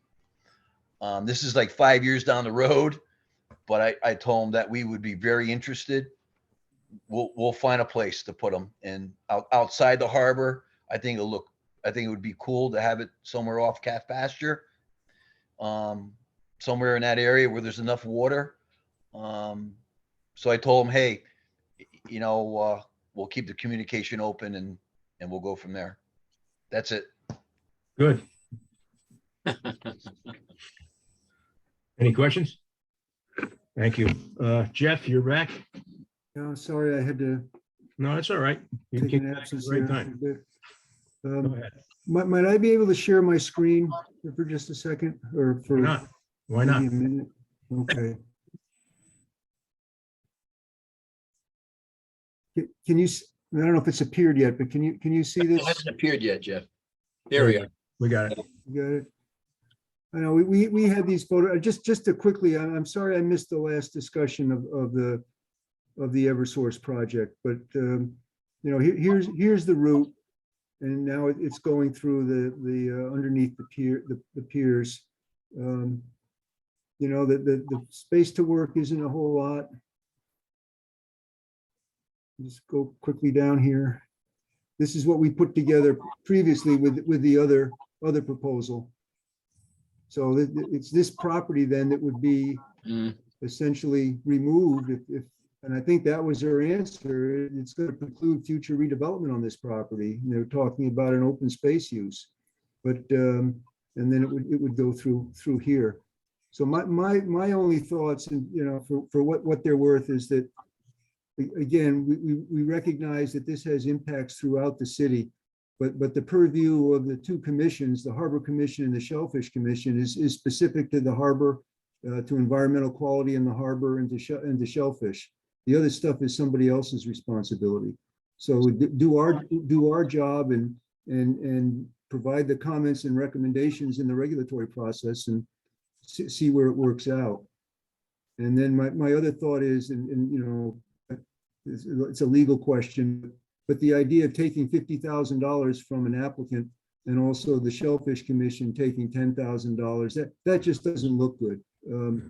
If it was specifically to mitigate an unavoidable adverse impact, and that everybody agreed to that, but otherwise that would be my opinion, not to stay away from Jeff, when Dennis and I, and I think Steve met with the mayor and Vanessa, that was brought up. We mentioned that it looks too much like payola, basically, or payoff, and it just gives a wrong impression. I agree. However, again, if the legal department looks at it and examines it in some way, I don't know, like they put about as an inconvenience or to use, for example, future development of the dock. I don't know how that appears well. That's, you know, But we have to think that through, John. And then as she mentioned that the common council meeting is coming up. mhm. And I think it might be appropriate, just like we did with the meeting 4 years ago, to just simply submit a statement saying that the commissions will be reviewing this and providing formal comments and recommendations in the course of the regulatory process. Yeah, well, So there's not an implication that this has been approved or signed off on by the commissions at this time. John, I think at that Here, he's meeting, still there. I think John, didn't we ask them if the city could hold the money and dedicate it to us? We did, and Vanessa mentioned to us that there is a mechanism for that. Right. And that the city never allowed us to carry through on any funds from year to year, and then we always had to spend that down. But she said that even her department, every once in a while makes a special request to keep funds in the budget without having to worry about, because we also receive a grant. And the reason why in the past, we always have to spend down the money. We used to have a harbor, we used to have a vessel, derelict vessel fund. They used to keep, we had about $6,000 or $7,000 in the budget years ago. And when the financial committee saw that, he says, well, you've got $6,000, $7,000. Now this is going back, 15 years ago. So as you've already got that money there, you've got to spend that down. And that's why we weren't allowed to keep any residual and had this. But now she said that there's a mechanism to do that under a special request. So we can keep that money aside and not have to worry about it affecting our grant. We do apply for a grant each year. So we wouldn't have to include that as part of the amount of money that we have already in our account. It may look a little better with the city holding it instead of us. I'm worried about that because, I worry about that sometimes. If it goes into the general fund, are we still going to have access to that? True. That's not the issue, John. The issue is the money from a developer or from an applicant going to the commission. I'll stop there. I understand what you're saying. Whether we take it or not, the city is going to take $460,000. That's correct. And whether it just goes in the leaky bucket and we don't get any of it, or whether we take some of it, or come up with a plan and claim some of that, that's the money's going in the city.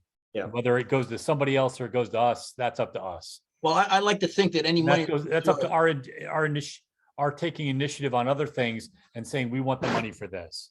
Yeah. Well, I like to look at it as though that any money that comes through our hands is automatically purified. Can I ask just a couple quick questions here? Jeff, you made a couple good points that I'm still struggling with. The property that makes landfall on the western side of the property where the cable makes landfall on the western side of the Norwalk Harbor, that there's future development is not, that doesn't preclude future development. It restricts it. And what I'm struggling with is how much it's restricted, right? Do I have that right? I don't think that development can't happen there. It sounds like it's still a possibility. It is very restricted, but I'm not ready to say. Mike, when you talking about restricted where the cable?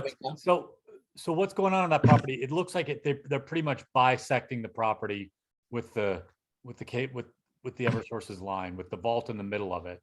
So we were they would told not that be able to- the property is owned by DOT. Right. So it's up to them if DOT they is offering it to the city at some point. Whether the city takes it or not, we're not sure. But the city would get first right of Makes it- refusal on when the DOT is done with the project, that location, the former marina where the rowing club was on the east side of the river, all that'll be offered to the city first. But no building that, according to what Eversource said, there could be no construction, no building can be put on top of those cables. On top of the cable. So it would have to be an oddly shaped building, or they would only be able to build on half or There may not be any there at all. If you put a building there at all, it just might be open space. Well, they could put a building if the building did not rest on top of the line. That's correct, but it'll be a very small building because. Because it bisects the property the long way. So yes. So whatever it is, Vanessa was even talking about the possibility of leaving that as open space or space that I guess we can use for storage of moorings or storage of whatever we need to store there. Right. Or it goes back into, boat storage / commercial yard work use, but you you couldn't put a foundation of a structure on top. Right. Of the line. Right, okay. Um, In response to what Mike said, when we first looked at Eversource's plans and we asked that they angle the cables to the south of the visitor's dock and then turn them north to go up to Seaview Avenue. But they told us that they would not do that because they wanted to run the lines down the property line to avoid having, they didn't want to run it diagonally across the property going to the south of the dock because that would preclude the redevelopment of that property. And so then they went back to the property line saying that was the most desirable route because that would have the least effect on the redevelopment of the property. Now they're going right down through the property. So if you take them by what they said the first time, it would essentially preclude any significant development on that property. Okay, yeah, thanks for the clarification. Well, and it also impedes the development of the waterfront there too, sort of dockage and bulkhead and all that sort of stuff of what you can do. No, I don't think it On the does. west side. Yeah, that's not the case, I don't right? think, I don't Sorry think that's to- the case, I don't Alan. You think can put so, a no. bulkhead there and develop the waterfront there because you're gonna Right. be far enough below. We'd have to call before we build or do anything in that area from that side if anything Yeah. happens. And We used to have drawings of showing it going through a bulkhead there, as I recall, a while back. No, that was the previous drawing because now they're going down farther because they're starting to excavate farther back. So they'll get more of an angle, they'll get more of a deeper angle. So then go down much lower in depth than they would before. My point is that it impedes the development of the property and it makes a whole lot of work and coordination. We're dependent on Eversource to do anything water side there. That's all. Well, Alan does make a good point. Sure. They've shown us how deep it is on the east pier line, but on the west side where they're still coming out of the pit, they didn't really indicate at the bulkhead line. Well, that's what I originally asked them as far as how far down as it comes up from Elizabeth Street, and then how far down are they going to go on that side of the harbor? Did we get any of these plans from them? No, the answer is no, Chris. They said it'll be coming in Q1. That was pretty clear. Yeah. Plans? Okay. Yeah. Well, that's something we should look at then. Right, exactly. They showed us the transverse cross section, but they didn't. They briefly put a longitudinal cross section up that would show us the depth at the pier head at the bulkhead line on the west side, which is show that. something we should That's look. correct. The other thing we didn't ask, or maybe you did when I had to leave the meeting, but the timing of this and also the impact on the DOT's plan or permit to build a bulkhead along both of those properties, which they're permitted to do now by DEEP, not yet by the Corps of Engineers. But is the plan for DOT still to build a bulkhead on 68 Water Street since this line is not going through there anymore? And the applicant, the owner of 68 Water Street has his own bulkhead permit that's pending. So we never sorted that out, and we never sorted out the timing because the vessel relocation site that we're arguing is the site that should be the permanent site is the site now where they're going directly through to enter the harbor with the cable. That's right.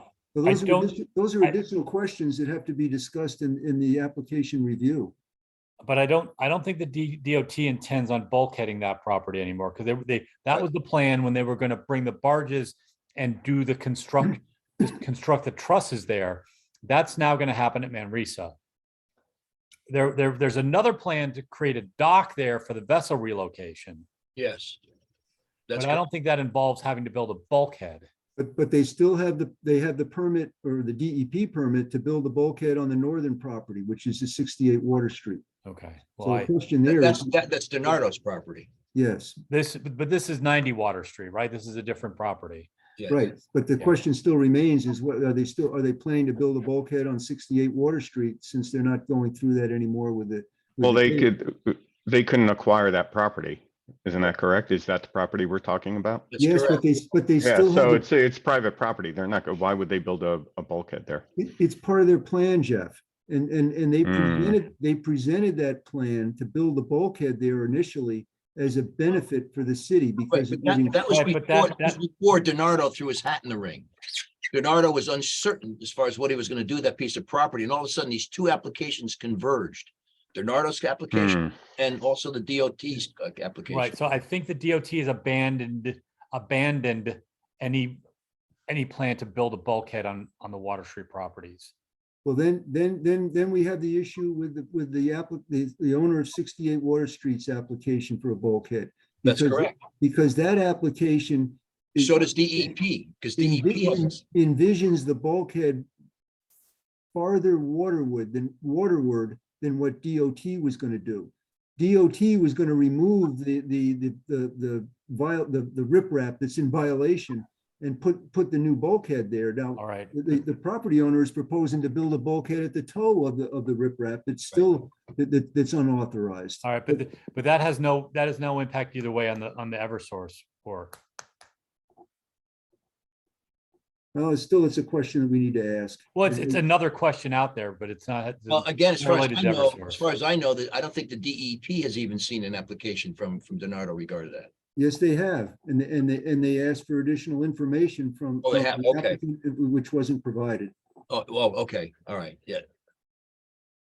I'm sorry to go on about this, but. No, but I think, I'm sorry, but I smell a rat in the woodpile here because, prior to, DiNardo, his claim was that he wanted to put how many new, That's a different issue, John. We don't have that in front of us now. and I know. don't think we should talk about particular properties. all right, well.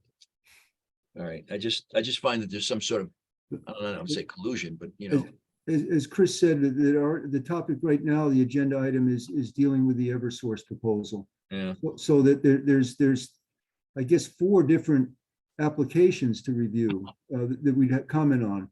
Is the application to the Siting Council, to DEEP for the structures and dredging permit, to the Corps of Engineers for the Section 408 permit, which concerns projects that could affect the federal navigation project. Right. And then there's the Corps' other permit. So all of those require a formal review by both the Harbor Commission and the Shellfish Commission. Mm.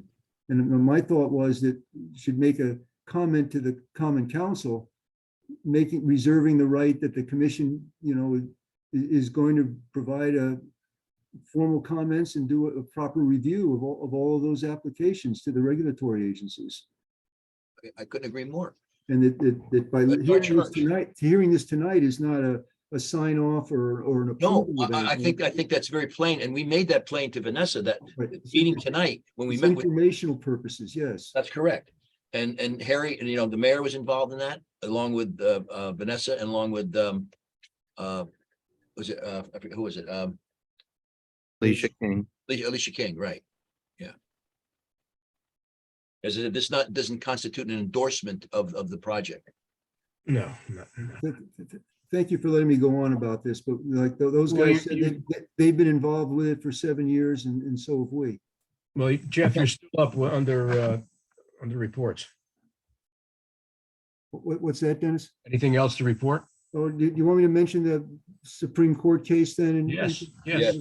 Can I, sorry, I hate to just keep on about this, just one final point of clarification. The letter that we send, that DPW is asking us to send to the Common Council, it's not a sign off. I understand that, but it is not going to involve these other cases. It is simply going to say, yes, we spoke with DPW. We have further review and analysis to make as a commission. Do I have that incorrect? I mean, we're not going to lump all these other applications together and we're not going to kind of pile on. Is that right? Or Basically, that's correct. okay. And apologies, I'm coming to this with a little bit less of history on some of this stuff. I'm planning to catch up pretty well. I got conflated with a couple of the open applications, and Jeffrey, I think you said it right for me. So, thanks. And so we'll craft a letter then to the council, just simply stating the commission's authority and that we'll be reviewing these as they come forward and providing proper comments. On a case by case basis. Yeah. Yes.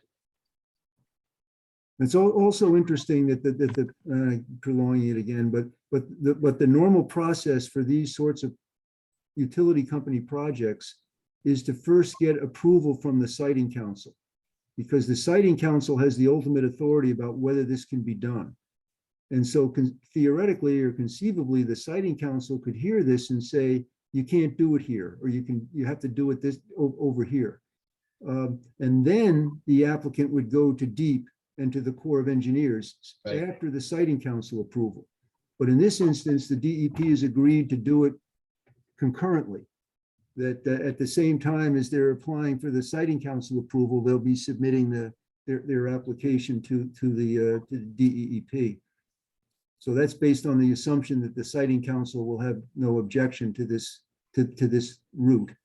Well, that's gives me the impression now that this is a fait accompli, as far as that's concerned, because of the makeup of that siting council. Well, yeah, yes, but and that's why we've always focused on, it has to be done. But the city's interests have to be protected in terms of the future ability to maintain and repair and replace and enhance the dock. That's correct. Right. Well. Well, thank you. Okay. So, all right. So the Supreme Court case, which is actually relevant to this, we talked about this previously. There was a Superior Court decision in 2021, I guess, that emanated from a dock dispute in Greenwich. And the town of Greenwich joined that case as an intervener because was concerned about the impact of the judge's decision on the town's harbor management authority. And the Superior Court judge ruled, and we're repeating ourselves, I know, but it's very important. The Superior Court judge ruled that a Harbor Commission's recommendation has no weight with a DEP decision unless the recommendation is spelled out ahead of time in the harbor management plan, which is a completely unworkable and I would say absurd decision. And then also the judge ruled that the Harbor Commission has no authority in the first place to even review and comment on DEEP decisions, which is even more off the charts. And then the person who instituted the original challenge, the neighbor of the person who built the dock, and the town of Greenwich appealed this to the appellate court. And the appellate court issued its decision in, it was up last month, I guess, John, I forget, I have the date. Yeah, it was last month, yeah. Issued its decision October 18th, and the appellate court upheld the Supreme Court decision. And went on to, again, that a recommendation to have weight with the DEP has to be spelled out ahead of time in the harbor management plan. And that was after the public hearing on the DEP on the Walk Bridge project. And the hearing officer in the Walk Bridge public hearing, which just had the benefit of the Superior Court judge's decision, said, basically threw that in our face, saying that our comments would be treated as general public comments and we had no special standing pursuant to the Superior Court judge's decision, that unless we had a recommendation specific to the rebuilding of the Walk Bridge, our recommendations didn't really mean anything. Right. And so anyway, the appellate court upheld that. And now the town of Greenwich has appealed, submitted a petition, which is essentially an appeal to the Connecticut Supreme Court. And they submitted that on November 3rd. And I'm just going to read one statement here from that appeal, that if the appellate court's decision on this issue is allowed to stand, the statutory right of every harbor management commission in the state to participate in and influence the state's regulatory decisions will have very little meaning unless harbor management plans are drafted with a level of detail that is simply impractical. So in other words, it could be argued now that our recommendations having to do with the Eversource project have no weight because there's nothing in the harbor management plan specific to relocating the Eversource cables. Right. Do you see how smart our judicial system is and how phony it is? So anyway, DEEP has filed its own petition with the Supreme Court of course, opposing the argument that the town is making and opposing the Supreme Court taking this up. And it may be 2 or 3 months before we know whether the Supreme Court will take this up. And in the meantime, other towns are discussing this, and other towns are beginning to approach their state legislators with a request to discuss this and the possibility of an amendment or a clarification to the harbor management statutes. And what's particularly troubling, and again, I'm speaking on my own opinion here, about this is that when DEEP approved the Greenwich Harbor Management Plan, they approved it was with the understanding that it was the recommendation of the commission, not the recommendation of the plan, that would be binding on DEEP, unless DEEP shows cause otherwise. So in this court case, they're reneging on what they agreed to in the Greenwich Plan, in my opinion, and it affects all of the harbor management commissions. So what we're doing now with our association is preparing a one-page description or overview of this issue, how it affects every harbor management commission, and then we're going to have to basically continue with every commission to try to generate input or action on the part of all the commissions. But the real significant thing is, just as the DEP hearing officer said with the DEP Walk Bridge project, our recommendations didn't count for anything other than general public comments. And they'll say the same thing here with respect to the Eversource project. That's correct. That's my report, Dennis. Thank you. Any questions to Jeff? Thank you. Committee reports. Hey, guys, Lori it's, in Public Safety has no report. Someone? Okay. Finance, Al? Mr. Chairman, I think the sergeant, the Marine unit is trying to. Oh, I'm sorry. I heard some noise here. I don't know who it was. Hey, doing guys, I was trying to piggyback off of Bruce's report. So a quick little heads up for what's going on in the harbor with us. We had the red marker buoy to the Eastern Rock Basin broke free. So we pulled that, and the Coast Guard's been notified they're going to replace that in the next few weeks. Okay. So there's the red marker buoy for the entrance of the Eastern Rock Basin is currently not there. We're aware of it. And Filled me in, yeah. Yep. And the other thing, I think I've talked about a couple months ago, is trying to get a couple more no wake buoys for next season, so we can get them out in like late April, early May would be ideal. We have 4. I would like to get probably 3 or 4 more to really put a good zone out there to make it clear for the no wake zone. Do we have anything in the kitty for that? Yeah, I think we do. Well, I just need to know what the cost is, and then we can proceed. So if Justin or Bruce, you want to tell me what what cost is for both the buoy, I guess, and the tackle to hold it in place. And the only thing with that is we got to get new permits from DEEP to put them out. We have to apply for permits where we're going to put these buoys. Yeah, I can pull some prices on see what they're going to be. I have to buy a whole bunch of chain for the ones that we currently have out there now, so I can probably just tack that onto my budget. If you guys want to pick up the buoys, we can kind of split it a little bit there. Yeah, I think we have the dough. I'm pretty sure we do. So it's all good. I'll try to pull that up for next month, and I'll bring that to you guys next month. And just if you just shoot me the cost, Justin, I can check it out beforehand. Okay, perfect. Yeah. Thank you, Justin. I think I mentioned this last time, but there's really a need for a no wake buoy in the Village Creek area.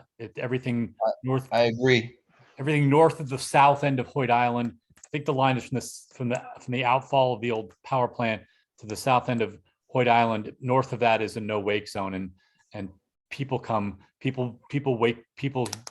water ski and stuff pretty quick through there, and also people just coming in the fairway for Village Creek don't always. Yes, I want to put one in Village Creek, and I want to put at least one up by Oyster Bend too, because people are ripping through there pretty good. Yeah, and I think it's a little more marking in general in the harbor and the channel itself, I think will really kind of deter a lot of the stuff that goes on. Just a little more signs, I think, is always a good Yeah. thing. I think Justin will hook up and we can kind of look at a chart and figure out what's the best location to put them and then apply for the permit with Deep. Sounds good. Good. Sounds good. Thank you, guys. That's all I had. Thanks, guys. I have something to report if we've done the other. I don't think Al is finished. Al, Yeah. you're muted, Al. Not anymore. I sent you guys kind of a report of the month. I've added some anticipated expenses and revenue. We should get a $24,000 deposit from the city for our approved grant from last year for $24,000. And there are a few expense items. We had $6,500 to be paid for the vessel removal, and I put in some money for the harbor master's boat repairs that we expect to get, hopefully for the canvas cover thingy before the end of the year. I'll let you know about that. And also we want to have, we're close to having our DACWA approval done. Thank you for horrifying the city government that I was going to sign something on behalf of the commission. So the legal department sort of stepped up and has been in good, good communication now. I put down, anticipate we hopefully this year we can spend the $2,000 on the DACWA service for 12 months, which would be nice to get that started. The part I'm concerned about is we get together with the harbor master and our and actually and Mike a little bit just for putting together what our presence on the DACWA website for Norwalk will be. That would be some pictures and a little bit of prose to just explain what a wonderful destination Norwalk is for a mariner. So that's that'll all happen once we get DACWA set up. And again, we have consultant expenses. We have a bill we anticipate from Thomas Hart for $5,000 in this month or next. But that's so that's where it is. We at the end of the period we should have about $18,000, $19,000 that should carry over to next year. Which leads me to the other thing that apologize for not having on my calendar, but every year we apply for a city grant to fund the commission from the city. Again, we don't have anything but our mooring revenues to make do what we do. So we get a grant from the city. It's something that somehow we have to all get signed, and I sent that out. I'm sorry, this afternoon to everybody because I lost track of it. I don't know if you have had a chance to look at that or no, or you want me to talk about it a little bit. Sure. I didn't get a chance to see it, Alan. I was going all night today. Yeah, well, I mean, what we do is just try to put in adequate money to cover what we know to be our annual costs. So what I've really done is just taken the things we had last year and added a little, rounded up a little bit from what we spent last year. Someplace things we, again, there's $2,500 requested for next year for no wake buoys. I didn't know how much that would be, but I just put in $2,500 for that because I thought that was a reasonable amount. I put in some money for other expenses. I put in $3,000 toward vessel removal. We have $6,500 we have to pay this year. Past years, we put in $1,500 into our estimate for that. So we've got $3,000 put in for next year. Transit mooring expenses, I put in $12,000 for my estimate of what 4 new full-blown transit moorings will be. And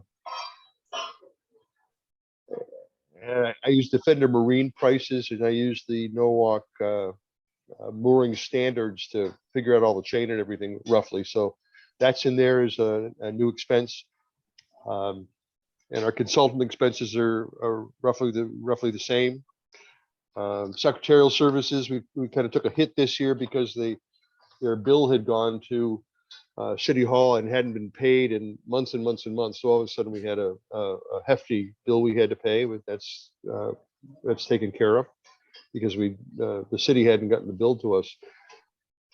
On the revenue side, we've increased our mooring fee from $2 to $5, and that's a 1.66 multiplier on our mooring revenue. So all of a sudden we're going from $27,000 to almost $46,000 in mooring revenue if everything stays equal, which is a 67% increase without doing anything. Thank you to Jeff for that, by the way, for pushing that all through and getting that increase done, because it's a substantial amount of revenue for us.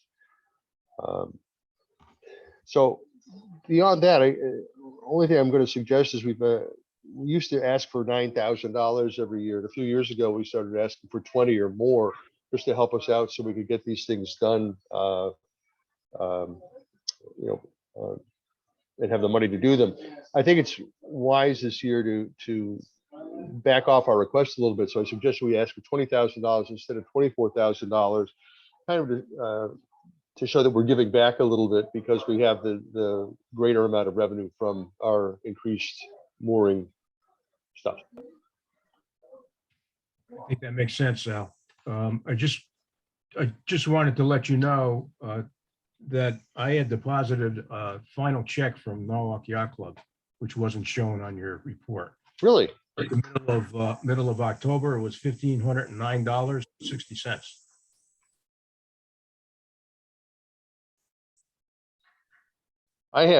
We have two checks that would show that $53.43 and then $3,824. There's actually three checks. There's three checks. I will have somebody go hunt for that. I'm sure they're slow in posting it. Yeah, well, I don't. The people down there really work very hard for us in the City Hall, in the accounting department. They really are trying to.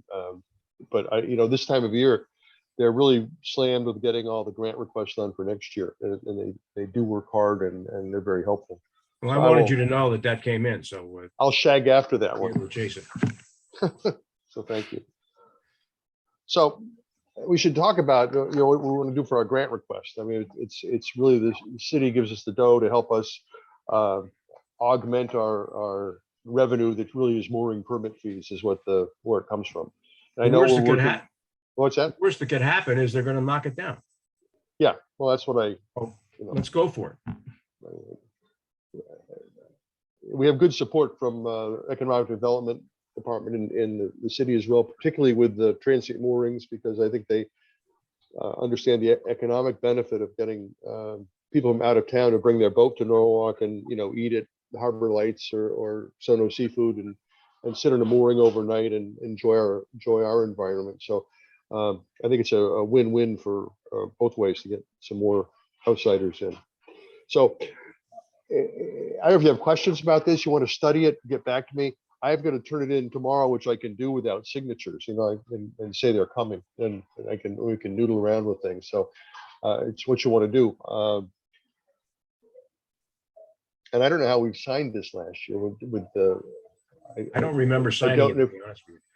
I know John did, and that may be all that is required. I don't know. I think I thought we passed it around, or no, it was. And I forgot we got a couple of signatures. Do we put it in City Hall and everybody go in? That can't be right. We didn't all go. No, not that I remember. I didn't sign it. No, I didn't sign it either.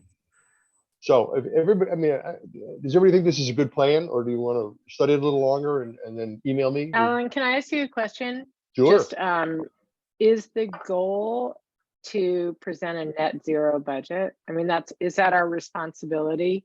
Not necessarily, but that's what this grant application tries to do. So that's basically what this is, pretty close.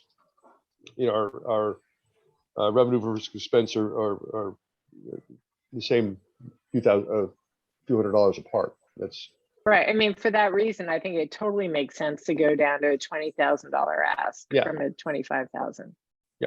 Lori, that's been always the goal in the past, that, you know, he's always had to come out with almost a zero balance at the end of each year before you can go and apply for another grant. And this is the point we were talking about before, and that if we do get extra funds, are we allowed to carry that through? You know, and that question was answered by Vanessa, because she's done the same thing too, and it would be a definite yes, as long as we get special permission from the county, from the. Well, we'll carry forward about $19,000 from this year over to next as well. So where are we in terms of the budgets? Do we have a budget surplus for next year, given the additional mooring revenues, given the $19,000 carryover? Even with Well, we'll have, you know, again, it's estimating for the transit mooring revenue, you know, transient mooring revenue. Bruce has done an extraordinary. Not that revenue, the increase in regular moorings, not just. I didn't augment that, but we expect to have revenue from our transit moorings, which is kind of a shot in the dark at this point. You know, we had $700 this year, which was pretty amazing due to Bruce's negotiations and answering the phone, really, because he gets the calls and people I need a place to put my boat for a few days or a week, and that's terrific. And we've talked about the use of these moorings, like during the boat show. There are people that have to get out of Cove Marina, have to vacate their slips and go somewhere. You know, if we have transit moorings available, we could charge them a weekly rate for doing that. And there's also Oyster Festival. Again, you know, people can come to the Oyster Festival, buy a boat and dinghy into the city dock there. There's a lot of opportunities there. I put $5,000 worth of revenue down to transit moorings for next year. I don't know if we'll get there, but it seemed like a reasonable number. Are we projecting additional revenue for the mooring fields because we raised the rate? Yes, that's what I said. Our revenue. That's in the budget. That's what I was asking. I thought you said no. No. Those are what our actual this year on regular moorings, the city moorings we call them, or the you know, town moorings, is $27,500. And next year, all things equal, it would be, you know, $45,750. So it's $27,000 to $45,000. So how much of a budget surplus do we have? Is that in that No. sheet? We don't. No, but we don't have a. Next year, what do we don't have a budget surplus next year with all this extra money we've spent? We put in the cost of the moorings and things to offset that we're expecting, and we put it a line item for a vessel disposal fee as well, which we haven't done. And I picked $3,000 out of the air. We had a $6,500 bill. I think that we shouldn't have been that much, but the situation got dealt with, and I think that's fine. And going forward, that's what Jeff will talk about a little bit about his some of the harbor policies and procedures, because we need to have an outline of what to do when we run across these abandoned vessels or run aground vessels or things just floating around that become our responsibility. Right. Hey, Lori. You're muted. Am I muted? Sorry. I'm having internet problems in my house. I'm wandering around with my computer trying to get connection. But anyway, so I missed like the last couple minutes of conversation, but I'm showing that this past year to date actuals, we actually spent 10,000 more than our revenues. So that's a good thing, because we don't want to run that $19,000 excess, right? So right. Yes. Okay. Yeah. It's a little hard to understand exactly what happens, because they carry that balance forward. And we sort of have, and that amount has kind of been consistent year over year, having about $70,000 to $20,000 that we sort of carry forward. And then we, in addition to that, we put our expenses and revenue together as sort of a separate thing. It's very complicated because the city works on a fiscal year that's July 1st to June 30th. That's what this grant is for, yet really all the bookkeeping and accounting they do for us is based on the His calendar year. calendar. So it's kind of difficult. But the calendar works well for us because the summer is kind of all in on one piece of paper, whereas if it splits in June and July, I've got two pieces of paper to show our mooring revenue, which is the most important thing that we show, really. So I'm at your, if you have things you want to study this, you want Dennis to go ahead and execute it. It's up to you guys. I mean, I think it's a good thing to keep doing what we're doing online, can't we, Alan? Pardon me? We could submit our signatures online. We could Yeah. sign it, You could sign them, or you could put it in a PDF file and send you the, let's say, the front page. Or scan it and send me the front page. yeah, right. Okay. Well, my question is there anything else we should be putting in the budget for next year? Yeah, well, we could. And I've got a couple things I can talk Okay, well, about when it's let's talk about it. my turn to talk. But what do you? That's what we're talking about, right? Or Well, no, I have a couple things to fully report on that I'd like to fully talk about and make a report on the street ends and the Amistad visit, which are entire topics and not part of the budget conversation. okay. That wouldn't involve a budget, will it, Chris? What's that? That won't involve a budget, right? I mean, you have a grant for that, right? Well, yeah, but we can do more than the grant. Yeah, well, I hope so. Right? I mean, there's, yeah, we have the grant money. We should, but that's another topic. But there's no additional funding that you need on top of that, right? Well, the grant is only to study. The grant is not to actually do It's anything. not the actual do work. That's correct. It's the study, Right. the feasibility, right? But are we going to be ready to do work beyond 23, 24 in that period? I mean, the study is only for like the major improvements. We could start doing other things next year if after this depends on, I'm just saying, we need to start talking about where that money is going to come from and what money will they pay for? They're not going to pay for Pathfinder signs or benches or general cleanup, so I don't have that planned out. I'm just saying if we've got loose change in the budget, we could put a line in there, we use it or we don't use it. But if we're let's not, there's things we could ask for money for, and then see because we're planning to do these things, Right, I agree. The other thing some of us talked about too, just on the side is we should get a better working relationship with recreation and parks too, because you talk about like benches and things like that. That's their Yes. wheelhouse, for what they yes, do. yes. And So, we don't have a good. One thing as well that goes right into what both of you are saying is something I'm going to report out in a minute. So I'm in a similar situation as Chris. I have a little bit of a kind of an outreach strategy around, Norwalk being an oyster town, where it wouldn't be 20,000, it wouldn't be 5, it would be just a little bit of money. I think I might be short on time with that, given that we have to turn this around tomorrow. Perhaps there's a way we could put in a line item that includes all of these together. But I have yet to even present my idea. So yeah, I put in $12,000 for 4 moorings, and that's kind of a retail price. So I think there's a lot of padding in that line that we could use for other things. Okay. What are you talking about? I mean, if you're talking a few $100s, but again, any kind of big amount, we really need to have a justification for it and from the city for that. Okay.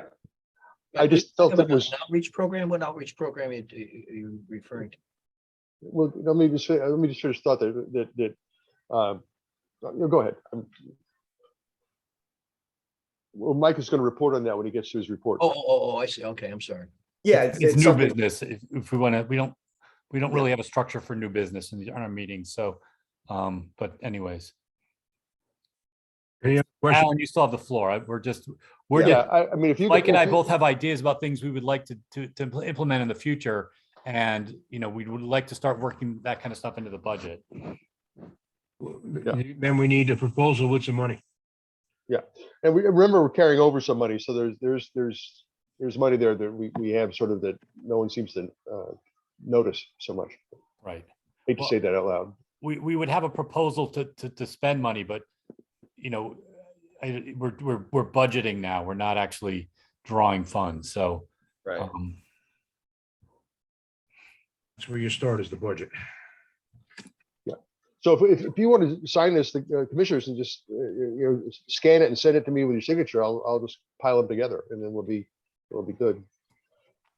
Are we happy with that, or Sounds good to me. I'm what fine. you guys want? Yeah, I'm fine Yep. with it, Alan. Chris, you good, or? well, I would like to talk a little about what when Mike has an idea. Okay. I have a couple ideas, and then we can decide whether we want to put that in the budget. Right. That's what I've been preambling to all along here. But Chris, is that going to delay the time that Alan has to submit? Sounds that way. Well, I can submit, and then we can Well, say that nobody's. We're having a meeting now, so we could talk about this now. Right. We've never talked about what goes in the budget other than, so we've had it. So yeah, maybe you tell me if it has to be signed tomorrow, it goes in tomorrow, but you can revise it tonight. So after the meeting. Sure. That's perfectly possible. So why don't we hold me out on a limb, and you guys move on, and we can come back to this. Okay. That makes sense, Dennis? That's fine, sure. Yeah. Okay. So I'm done for now. Okay, thank you. Plans and recommendations, Jeff Mangles. Thanks, Dennis. So everybody should have seen the email, a couple of emails that have gone through about the abandoned vessel, derelict vessels. So actually, I want to thank Jeff Stedman as well for pointing out that this is actually in the harbor management plan in chapter 3, and that was the second email that I sent you. Has some provisions in there for buildings and structures, as well as abandoned or derelict vessels. It also references Connecticut general statutes that what is a vessel when it becomes abandoned and things, and what we do. So there is a form to fill out that I also attached to that email. There were three attachments in the first email, and the second one was what's already written up. So we may want to adjust that slightly, but it seems to point out everything that we need to do. I think what we did in the past is we took possession of that vessel, and I don't know all the details on how that is. All I heard was that the owner signed it over to the city, and then it was the city's problem. And then it became our problem, and $6,500 later, the vessel is gone and crushed, or whatever they did with it. But in that second email, it says that it'll be removed from the harbor by and paid for at the expense of the last owner of record, which is a big thing. If I give my boat to Matt Gifford, say, here you go, and he never registers it, well, I'm the last owner, and Matt just goes around and abandons it somewhere on somebody's island or something, then it becomes my issue, and that expense would come from me.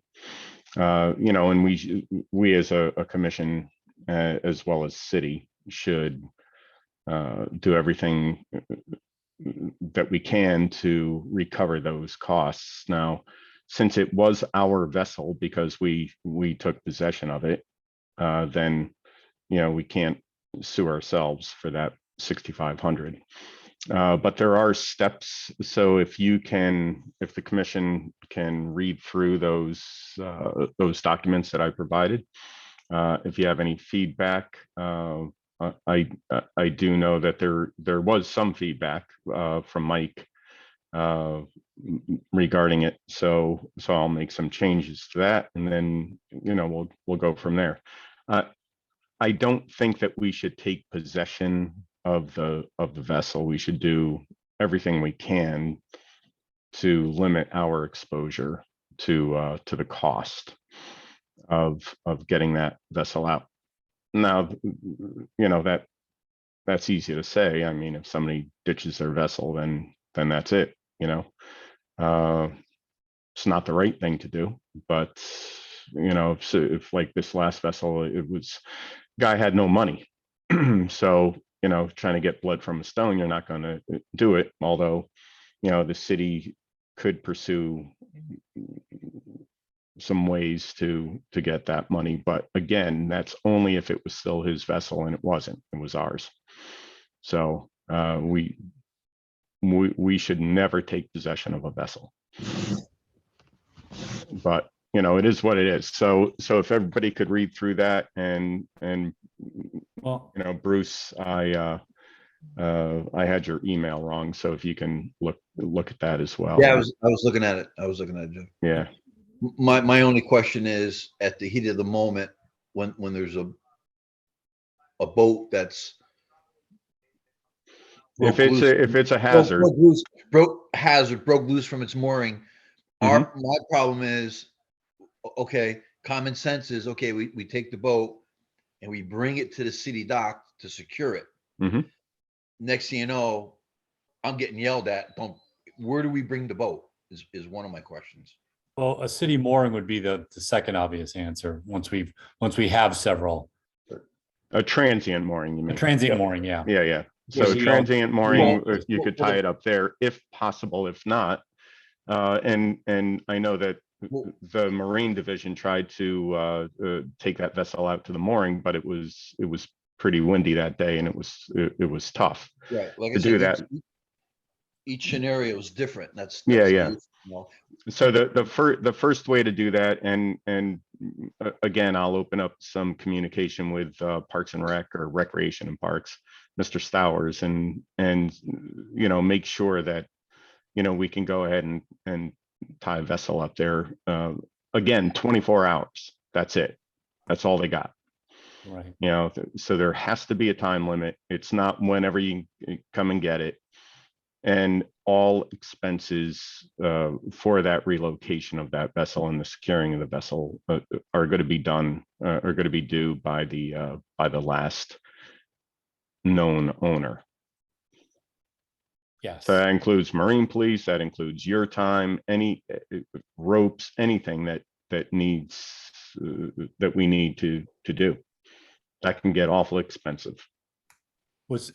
I'm sorry. I know. I don't know if I read everything you sent, Jeff. Did you spell out the procedure for that? Because, I didn't spell out that procedure. Bruce and the Marine Police definitely need a procedure for how to deal with a boat that is actively in hazard. Yeah. And then all the DEP stuff is about how you take possession of a boat. Correct. So that's our last resort. Yeah, it says all attempts should be made to contact the owner of the vessel. Well, yeah. Well, there's a whole timeline thing. If it's on a city mooring, not unpaid for more than 3 months, if it's abandoned on somebody's property for more than 24 hours, if it's at a marina for more than a year. I mean, there's a whole before you can even start the process with DEEP. It's 24 hours, I think, on a property or on a mooring. An unpaid mooring is like 3 months. Okay. But if it's just but an unpaid mooring, they need a permit for a mooring. So if they don't have the permit for the mooring from the harbor master, then they're there illegally. Well, they're there illegally. They don't have the right to be there. I see what you're saying. That's yes. If I tie up to your mooring, yeah, you're right. And I'm not supposed to be there. That's the 24-hour one, not an unpaid. Yeah. You have to have a contract to be unpaid. So then we have to deal with if the vessel's abandoned, the owner washes their hand of it, then we either then we either have to contact somebody for salvage, auction it, which we've done before, I believe, because I remember I was Yes. looking through some minutes yesterday and we got $20,000 off some boat that was auctioned, right? Was that Swanee or something? I don't know. Swanee, yeah. Yeah, Swanning. That was a whole nother thing. Because there was some value to that vessel. Sometimes there isn't value. I don't know. And then it's just the cost of getting rid of the fiberglass, Yeah. Well, that's 65. That's where the 6,500. Yeah, exactly. It costs money to get rid of that much fiberglass. Yeah. So yeah, those are, so, Yeah, so I'll work Jeff, out. can I ask you one question? So what I'm reading here to retain or remove a vessel, it says if it's by the harbor master or the Norwalk police, they have to submit the form to DEEP and pay the appropriate fee. Yeah, $20. It's a $20 fee to DEEP Okay. for submittal of the form. Norwalk police or harbor Norwalk master. police, harbor master, or another person who isn't who's registered to be able to salvage a vessel. Okay. $20. Which doesn't seem like a lot, but and hopefully we don't have to do that too often. And you don't want that, because then that vessel sooner or later is going to become, the harbor masters. So Bruce is going to have a lot of vessels. Bruce, didn't you say that the guy with that derelict vessel showed up with a new boat? He did. What? He did. So apparently there's some money around someplace.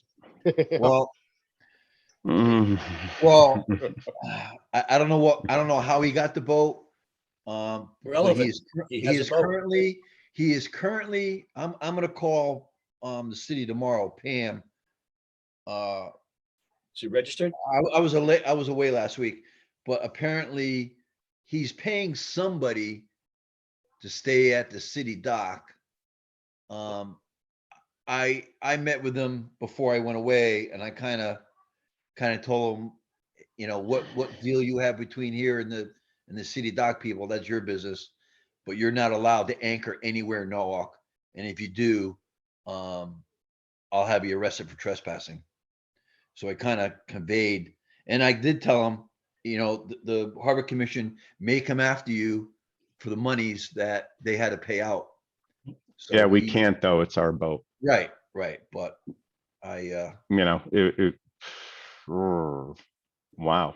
Well, yes, he's got another 28-foot sailboat currently at the city dock right now. It's amazing how money appears.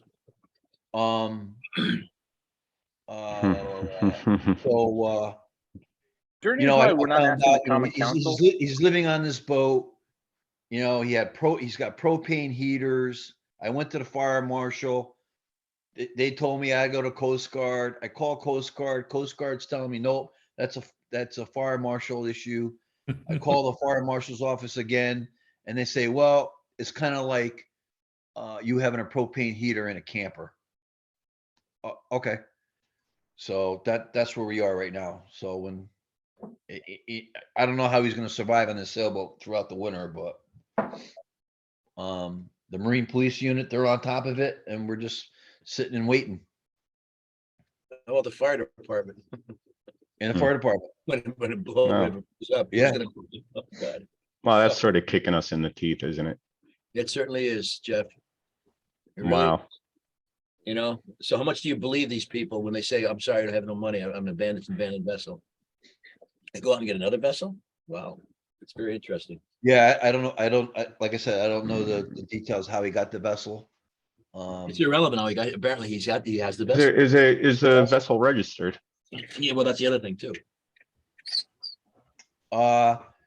It's got a current New York registration on it, and I know the Marine unit told him he's got 30 days to register in Connecticut. Huh. Okay. Wow. Wow. Okay. Guys like that get boats on. They work on other people's boats, and then those people don't pay them. So then they give them when you have a boat that's worth How did he get $2,000. How do you get access to the city docks? That's a whole nother. That's the call. Well, no, you can pull up the city dock, pay every day. You can do I that. don't know. I don't know That's if not he's cheap. paying somebody cash at the dock. I don't know if people at the city are aware that he's What? tied up at the dock. I don't know. I kind of doubt that one. So I don't Wow. know. These are questions I gotta ask tomorrow. Can we send him a bill for $6,500? Good luck. It was our vessel. Yeah. We took possession of the vessel. Well, Under false pretense. The new sergeant in the Marine unit had the guy sign the registration over because he was worried about liability. That's how that happened. Uh-huh. So I'm just worried about how much we believe this guy. Well, I don't believe him at all. There you go. All right. You know, I mean, so there is no doubt about that. Because I don't know, bottom paint costs an awful lot of money. How do we prove hardship moving forward? I mean, this is it's a question we probably can't answer. You don't. I Right. mean, you know, how can you? You know, You just have to wait for him to buy another boat. Yeah. Yeah. Yeah. You say you can't have another boat for 10 years or something. Yeah, it's a You want a hardship, get a boat. That's believe me, I that's was when looking you. up all different ways to put a lien, do a lien. I was just as frustrated as everybody else. Yeah. Again, the problem is that we took possession of the boat, and that means it's our boat now. He signed it over willingly, so. Wow. Again, only thing I can do is huff and puff. And I told him, hey, you're not allowed to anchor anywhere in Norwalk. How did you take that, Bruce? He took it pretty serious. He really? Yeah. He took it pretty serious. So he knows he's being watched. Well, the only thing we can do, I guess. Wow.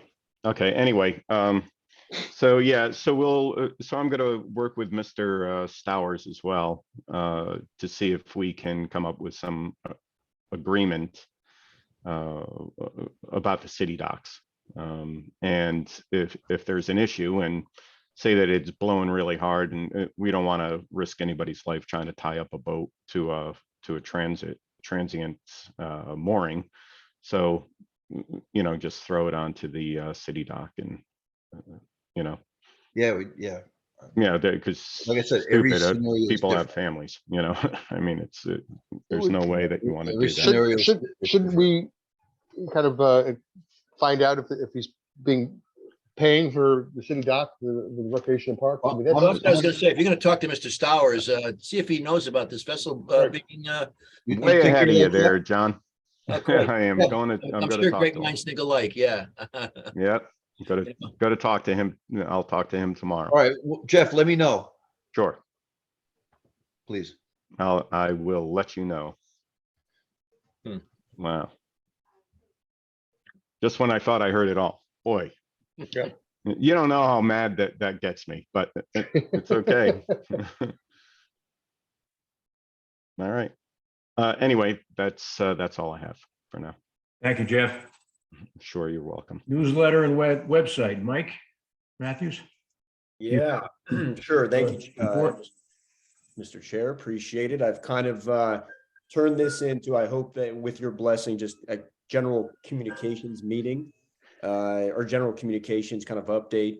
We'll get the Facebook page and the newsletter kind of ready for our next meeting. I'm kind of getting some stuff set up on that regard. I really like Bruce, the idea of putting up your stickers, doing some morning warnings in the future when the season comes back around. And yeah, certainly open to ideas. We probably don't need to post about what we just got updated on. That's a sad story, but we'll do a feel good kind of Facebook posts and kind of get general ideas out to the public. So always open to anybody's suggestions on that front.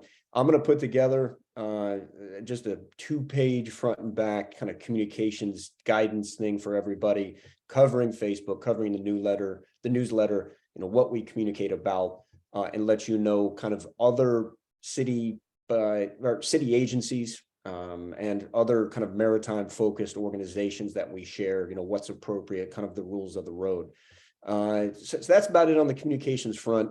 I did want to share with you all something that I'm working on, and that I will send to everybody after I get your blessings, Jeff, and yours as well, Mr. Chairman. And that's talk of an Oyster Town initiative, not a firmed up name, but the idea here is to kind of stitch together a few different programs we're working on. One of which, of course, is the great street ends strategy that Chris has going on. I went on a tour with him to check everything out. I eat a lot of oysters myself. I talked with our chair, Mr. Bartosh, today about this idea. And I think there are a lot of common threads around the harbor and around kind of our oyster heritage that I'd like to do kind of a pretty simple kind of engagement and business development strategy. I'll be meeting with Sabrina with tourism and business development later this week. I'll be meeting with Mr. Sowers and just to slowly get people's buy-in on this. I've had a lot of people shaking their heads yes. And the idea really is to kind of put out a oyster trail would be great. And that is something that we have in Rhode Island. Growing up in Virginia, we have that as well. And so more about that here coming up. Certainly, I will take everybody's input, whether good or bad, and move forward with it for next meeting. That's fascinating, Mike. You're talking about something on the order of, for example, like the Connecticut Wine Trail. So this would be a Connecticut Oyster Trail. That's it. Rhode Island does it. It is Yeah. nothing compared to what we have here in Connecticut. I'll be honest with you that I don't know what this says about me. My interests are pretty simple: fish and oysters. When I saw that we were an oyster town, I said to my wife, she'll back this up, we got to choose Norwalk, and here we are. That was a big part of it. I know a lot of people that I like that little concept. Yeah. Yeah. I'm an oyster fan too, especially the oysters that we used to get when we did have them, and that is our Christmas party in joint commission with the Shellfish Commission. But we haven't had that in a couple of years, and I hope we go back to that. Our Christmas parties used to be a joint party with the Shellfish Commission and Harbor Commission, and the Shellfish Commission used to bring right off the boat, probably about 3 hours out of the water, a tray of fresh oysters. Well, let's show of hands for who wants a Christmas party this year. Why not? I mean, we talk about it now or it doesn't happen. Yeah, I got you. I'm on board. All right, let's start an email chain. If I hear oysters and clams, we have to I'm get there. the Shellfish Commission on board. Yeah. Shellfish has it. Yeah, without the Shellfish Commission, forget it. Yeah. We could even do a little bit of business during this meeting and talk about ideas for this initiative. But just very simply, as I was saying earlier today, if at the end of the day this thing gets whittled down to our great restaurants that serve Cops Island oysters, a sticker in their window that says Oyster Town USA or Oyster Town. I'd be happy about that. The street ends that we're going to activate here in cooperation with other commissions and other agencies, if there is a placard that says, this is your access to your oyster beds, or this was the Oyster Hill, the Oyster Park. There's a reason that we call this Oyster Shell Park. So Norwalk tells a story about our maritime heritage, our harvesting of oysters, and I think it's one that at the very least could be told a little bit better. So that's my crazy harebrained idea for the month. I'll have a few more, and I'll send some stuff your way, everyone. Sounds good. Mike, thank you. I'm in. Yeah, just let me know. Oysters and clams, gosh. Thanks, Mike. No, that sounds really exciting. I really. Unfortunately, I don't eat oysters. Oh, Dennis. Well, I'll have yours. Don't worry, Dennis. Me neither. Even though they're whatever you gluten-free, I don't can't eat them. I'll have yours. Yeah, okay. Thank you, Mike. Appreciate it. Thanks. Okay, water quality. Joe? You still here? Yep. I had to unmute myself. Thanks, Dennis. Okay. Appreciate You're it. welcome. Our last meeting, we had several issues that came up. But the biggest one is the PFAS, PFAS issue. Right. The Parks Department is entertaining the possibility of putting in 2 artificial turf fields. And what we're hearing from a lot of people is that artificial turf fields contribute to PFAS in the environment.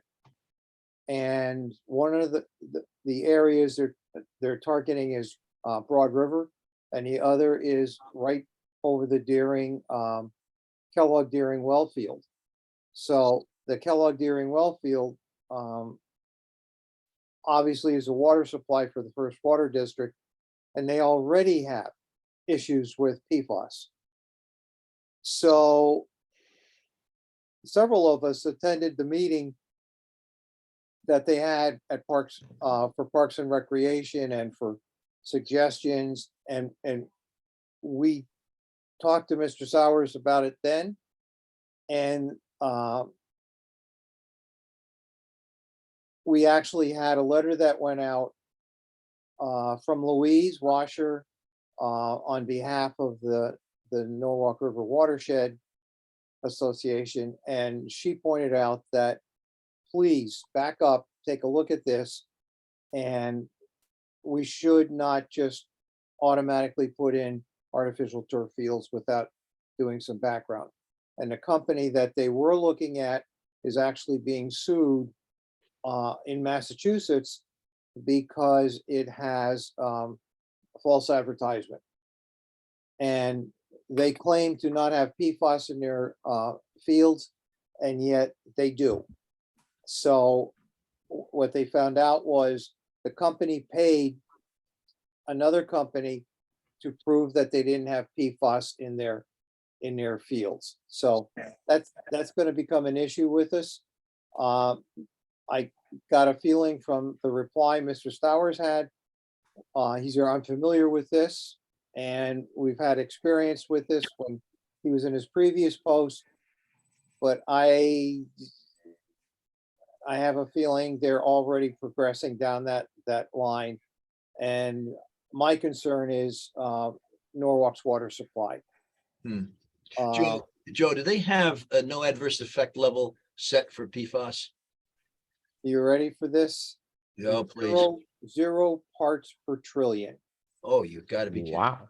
It was a little higher than that. I think it was at 3 parts per trillion before. Okay, And the EPA lowered it to 0 parts per trillion. my God. Yeah. Wow. Okay. So So that's the no adverse effect level. That's interesting. 'Cause yeah. Yeah. And the studies that we saw, there were female soccer players out. And Oh, it's an endocrine disrupter. You know, Yeah. females should be very, well, exactly right. Females are more susceptible. That's correct. Yeah, and these were young girls, and they all ended up with some type of cancer.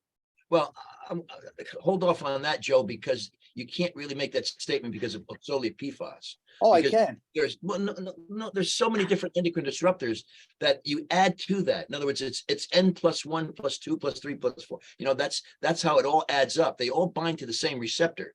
John, you didn't let me finish. Okay, I'm sorry. They ended up getting cancer. Mhm. And the one thing they all linked in common is they were all goalies, and they played frequently on artificial turf fields. Okay. So that's where the research has been going. Ironically, it doesn't occur in males. But as you said, John, females are more susceptible to Well, it. they're the endocrine disruptors as Correct. far as they're, you know, estrogen, as they bind to estrogen more. Correct. Estrogen receptor. Yeah. So I think I'm going to send a letter to Mr. Stowers and see if he has evidence to the contrary, and what evidence he has that they would not be harmful. And I think that's the route we have to take, because we're new at this. I mean, this is a fairly recent finding, but I do know that the water districts do have an issue with this in their wells. Would that be worthy of a letter in our newsletter? Or Yes. go in the newsletter about PFAS and, Yes. you know? Yeah, and I pointed it out. I asked Mr. Mooney to deliver it to the health department. One of the things that is a simple reducer is activated charcoal filters, water filters that a lot of people have in their house. And if the water is filtered through activated charcoal, it reduces the amount of PFAS that's there. To lower than parts per trillion, Joe? Well, it's yes. Okay, They don't know how much because it all depends on the quality of the activated charcoal and Yes. so many variables. yeah. But at the simplest level of addressing this issue, Mm. I thought the health department should put something out saying, we can somehow or other help ourselves with this and the water companies by reducing the amount of PFAS that we're coming in contact with.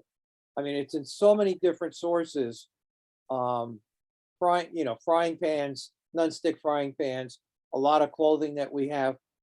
And it's not just, doesn't have to be taken in by digestion, but it can also be absorbed through the skin. So it is a worrisome thing, and it's so prevalent throughout the country that I think this is going to be the next hot potato that everybody has to deal with, unfortunately. Well, it's none of this unfortunate. They add it is be careful what you ask for because you're going to get it, because they wanted this material as far as non-stick material. You want that. That was the same concept of the Tom's River episode with regard to aniline dyes. They wanted color purple. So what do? They developed the color purple, but at what cost of the generation of carcinogens in the environment, which devastated Tom's River going back in the early days. So this is the same principle here. Yes. People wanted fire retardant material. They don't want things to burn up, and so they made these fire retardant material. All this fire retardant material, all endocrine disruptors. Well, when I started doing some homework on this, you mentioned the fire retardant materials. Every airport in Connecticut has to have foam fire retardant sprays available in the event that there's aircraft. Right. Well, I started doing homework on that, and I said, well, we have 2, maybe 3 airports.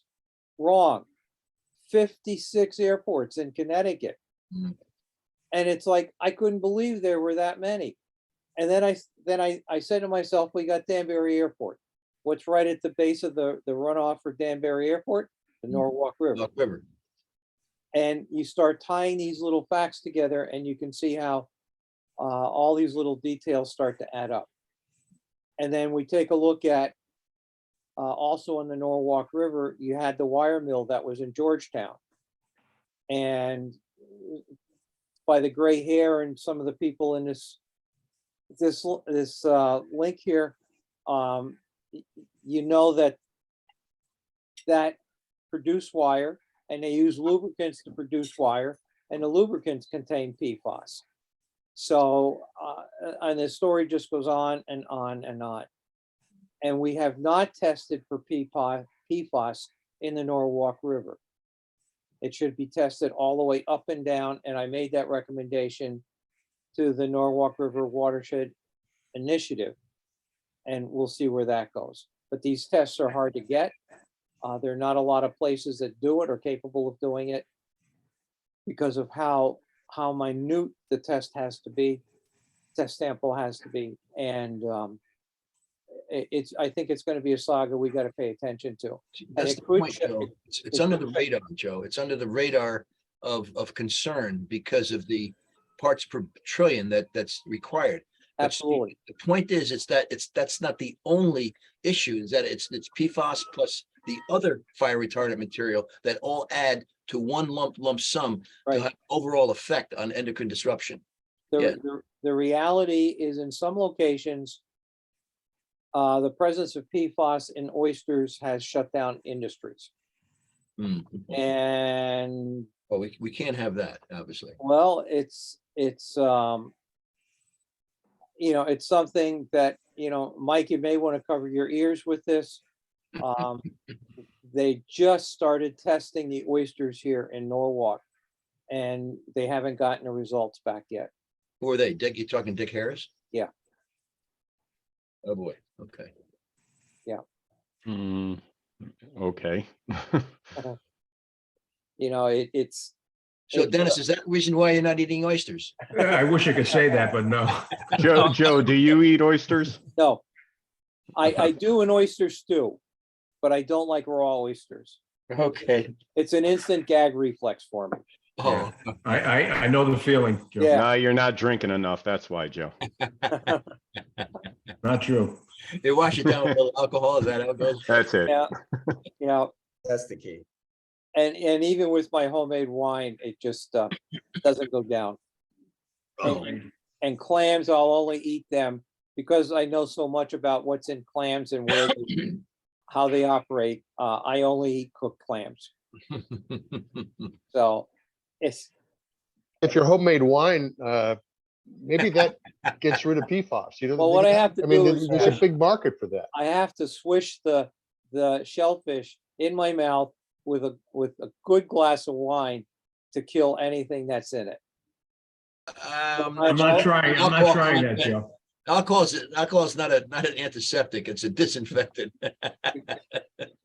What I can do is, I'm gonna keep following this and see where it goes and where it It takes. should be interesting, Joe. No, thank you very much for covering that. That's certainly very interesting. Yeah. Well, it's of concern, and I know how strong sports programs are in this Mhm. town.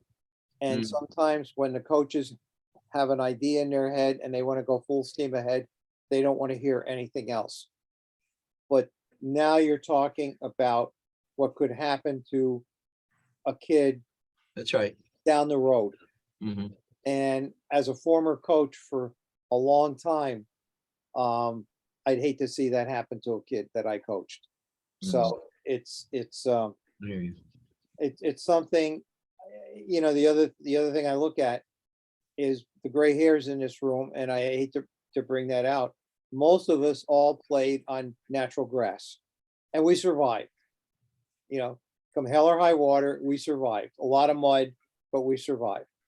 And maybe we just have to take a serious look at that again. And better turf, better whatever.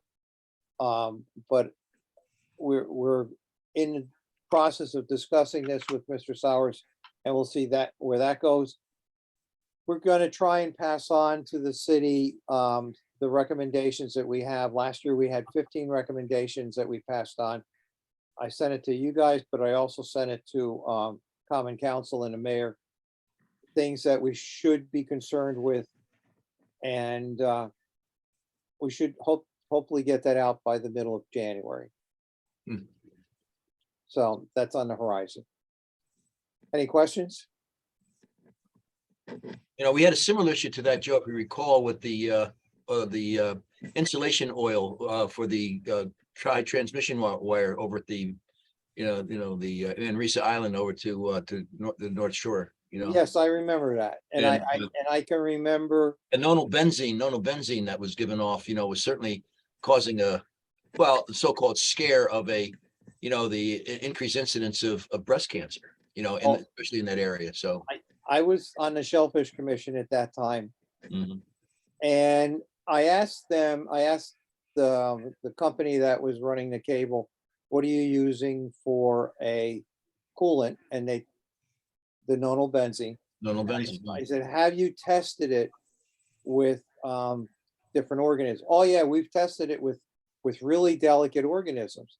And I asked them for the tests. And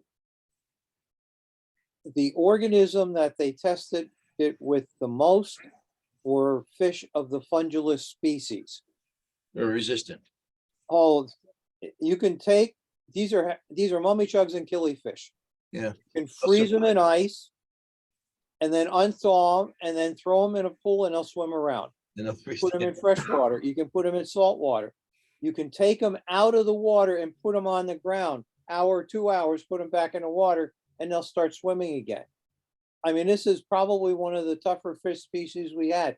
And that's what they were using for, quote, the delicate fish species. No, they you need the canary in the cave. Yeah, that's right.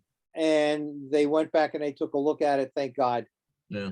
And they changed the coolant. But that's why I had the question tonight, if they were going to use a coolant. And the answer was no. So we'll go from there. Interesting. Well, any other questions? Thank you, Dennis. Thank you, Joe.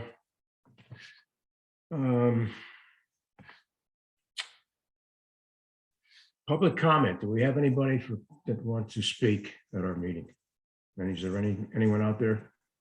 We have one attendee, so if they'd like to speak, they can raise their hand, but I don't think you have any public comment tonight. Okay. Dennis, might I say something related to public comments? Not my own. Go ahead, Jeff. Could throw it. But we have a guest tonight, Jamie Vians, who is the new watershed coordinator for the Norwalk River Watershed Initiative, and she's with the Southwest Conservation District. And that's the 7-town governmental entity that we helped establish many years ago. So Jamie is the new coordinator. I invited her to attend the meeting. She probably won't want to attend any more meetings, but hi, Jamie. Hi. Thank you so guys much for having me. for joining us tonight and learning about Norwalk Harbor and the issues that we deal with at the lower part of the watershed. Sorry you had to sit so long and listen to us, but That's okay. It was very interesting. But for all of you there, you'll be happy to know that I offered Jamie to take her out, and I took her all the way up to Wall Street in my boat. Then we went out around the harbor, gave her an idea of what's going on, the treatment plants, everything else.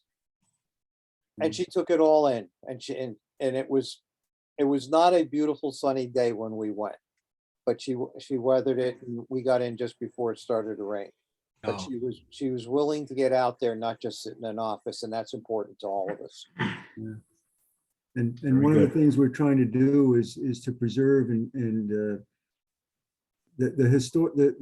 historical record of the development of the Norwalk River Watershed Initiative and the purpose of it. And a lot of those old documents have lost the old website that had been maintained for a number of years. So we're trying to reestablish the historical record so it'll be a benefit not only to us now, but to people who come after us.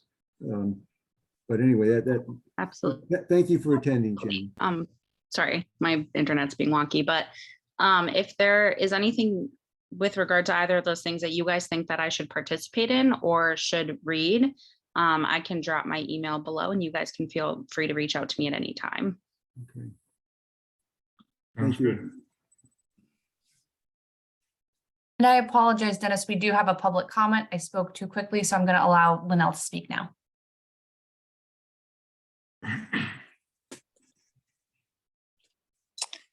I want to thank you very much. It's been a very interesting couple of hours of meetings.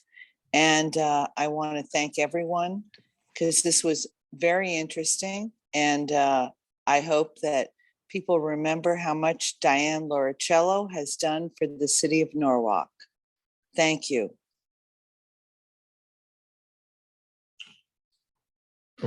Okay, is that? Thank you. Dennis, can I ask a question to Chris? Chris, were you hoping to talk about something tonight that might affect the budget? I wanted to talk about the Amistad visit. Okay, just before we closed.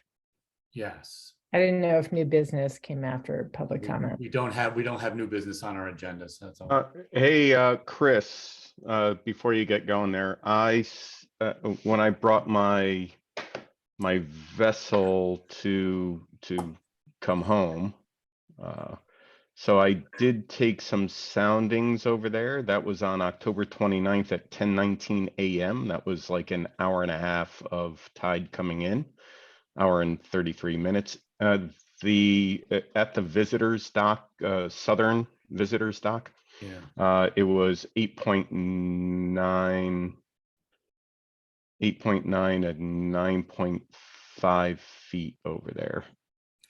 How far off the dock were you? I was. Were you tied up to the dock? So no, I was about 4 feet off the dock, and my vessel is 8 feet. So about 12. That's about 12 feet. Okay. All right, good. And I know it wasn't at dead low tide, but low tide was at 8:46 a.m. on the 29th, and that was at 1019. 1019. Yeah. Yeah, okay. Yeah, so what I did is I went out in a kayak with a string line and did that on about the same week, I think. I went out at low tide, and you have about 10, 20 feet off the dock. You have about 8.5 to 9.5 feet, about what you got basically. So I'm jumping in the middle of the discussion here. So I contacted the Discover Amistad people and heard back very positively from them. And they had concerns about how much water there was at the visitors dock and what we could do to bring the thing there. So I laid out, and I can share this with you, Jeff, if you want to see it, and some folks. Well, they weren't the as-built, they were the planned draft, the planned dredging plans from the dock reconstruction, and overlaid that with the soundings I did were, and they work close enough. So I went ahead and we had a bigger meeting. I got a contact from Norwalk Public Schools. So part of what the Amistad does is they bring a whole educational program that they integrate with the local public schools in terms of the whole story of the Amistad, social justice, all the stuff that wraps together with the story of the rebellion on the slave ship and it coming to Connecticut and the court case that followed, and then them being freed and getting back to Africa. So that's all. So we're going to try to make this happen with the Norwalk Public Schools. So what we discussed, there's several points to this whole thing. One is that they charge a dock visitation fee of basically $10,000 a week, about what that is. They also charge for the educational program, but that comes off whatever the dock fee is. But they've had a lot of experience with this. They have I must say they have donors lined up, but for example, they worked with Stanford, and Stanford ended up raising $25,000 in order to sponsor the visit. So there'll be work to do on that end.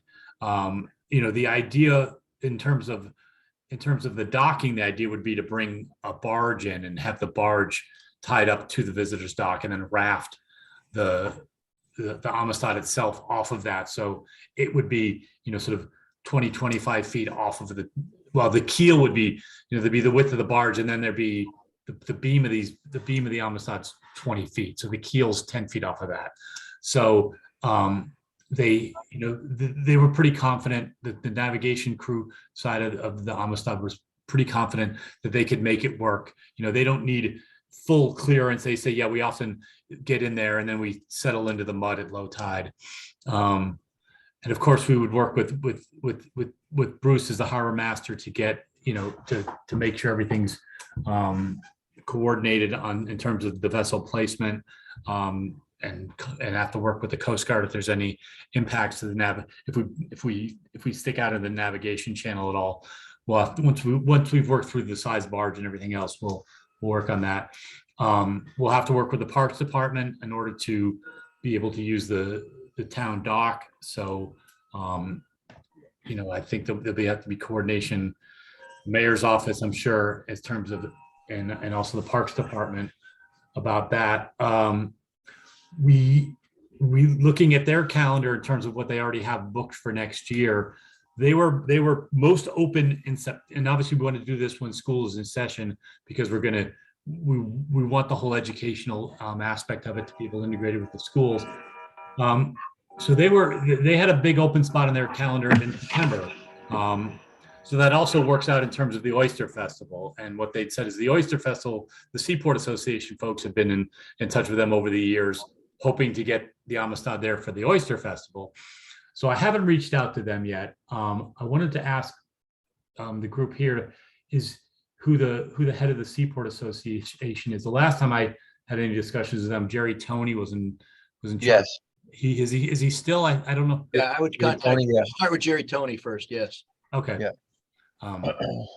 Yeah, so it sounds like they could get here, before the Oyster Festival, be able to stay for, a week and a half after that, certainly through the next weekend, and run the educational programs and everything. So, and everybody's incredibly excited. They've wanted to come to Norwalk for a long time. The point of contact at the schools is super excited about it. He's a history teacher, so he knows the story. He knows how good the educational aspect of it would be for the public schools. And and I keep, and I'm a boat geek, so I think having the state tall ship come to Norwalk would be fantastic for that. So we will extend an invitation to the Discover Amistad from the Norwalk Harbor Management Commission and the Norwalk Public Schools. It doesn't have to be a big formal thing, but I wanted to talk to you guys before I actually wrote that email. We're planning on having another meeting in December. Did I write that down? December 1st. So, I guess I would like to have like an ad hoc committee within our commission for this. I don't know if I need to make a motion to form an ad hoc committee, or whether we can. I don't know how that works. Is there anyone interested in being on the committee? No. Yes. Yes. Great. Gotcha, Bruce. Thanks, Jeff. And Mike. Yeah, so if we get that on the standing agenda, and I'll work through these things. I'll contact the mayor's office and all that. And at some point we're gonna need some help with fundraising, and we'll see how that plays out. I think there's a lot of, because of the material that we're bringing to the public schools, there's, it checks a lot of boxes as far as DE&I, which is the buzzword for equity and all this these days. That's why I think there'll be some interest on the corporate giving side in order to facilitate that. And we have 10 months to do this too. So We also have a new, I guess, commissioner of that, for that purpose. Is that newly by the mayor's office for diversity, equality, and? Oh, yes. All right, so there's a new person on board there for that. Okay, I should contact them.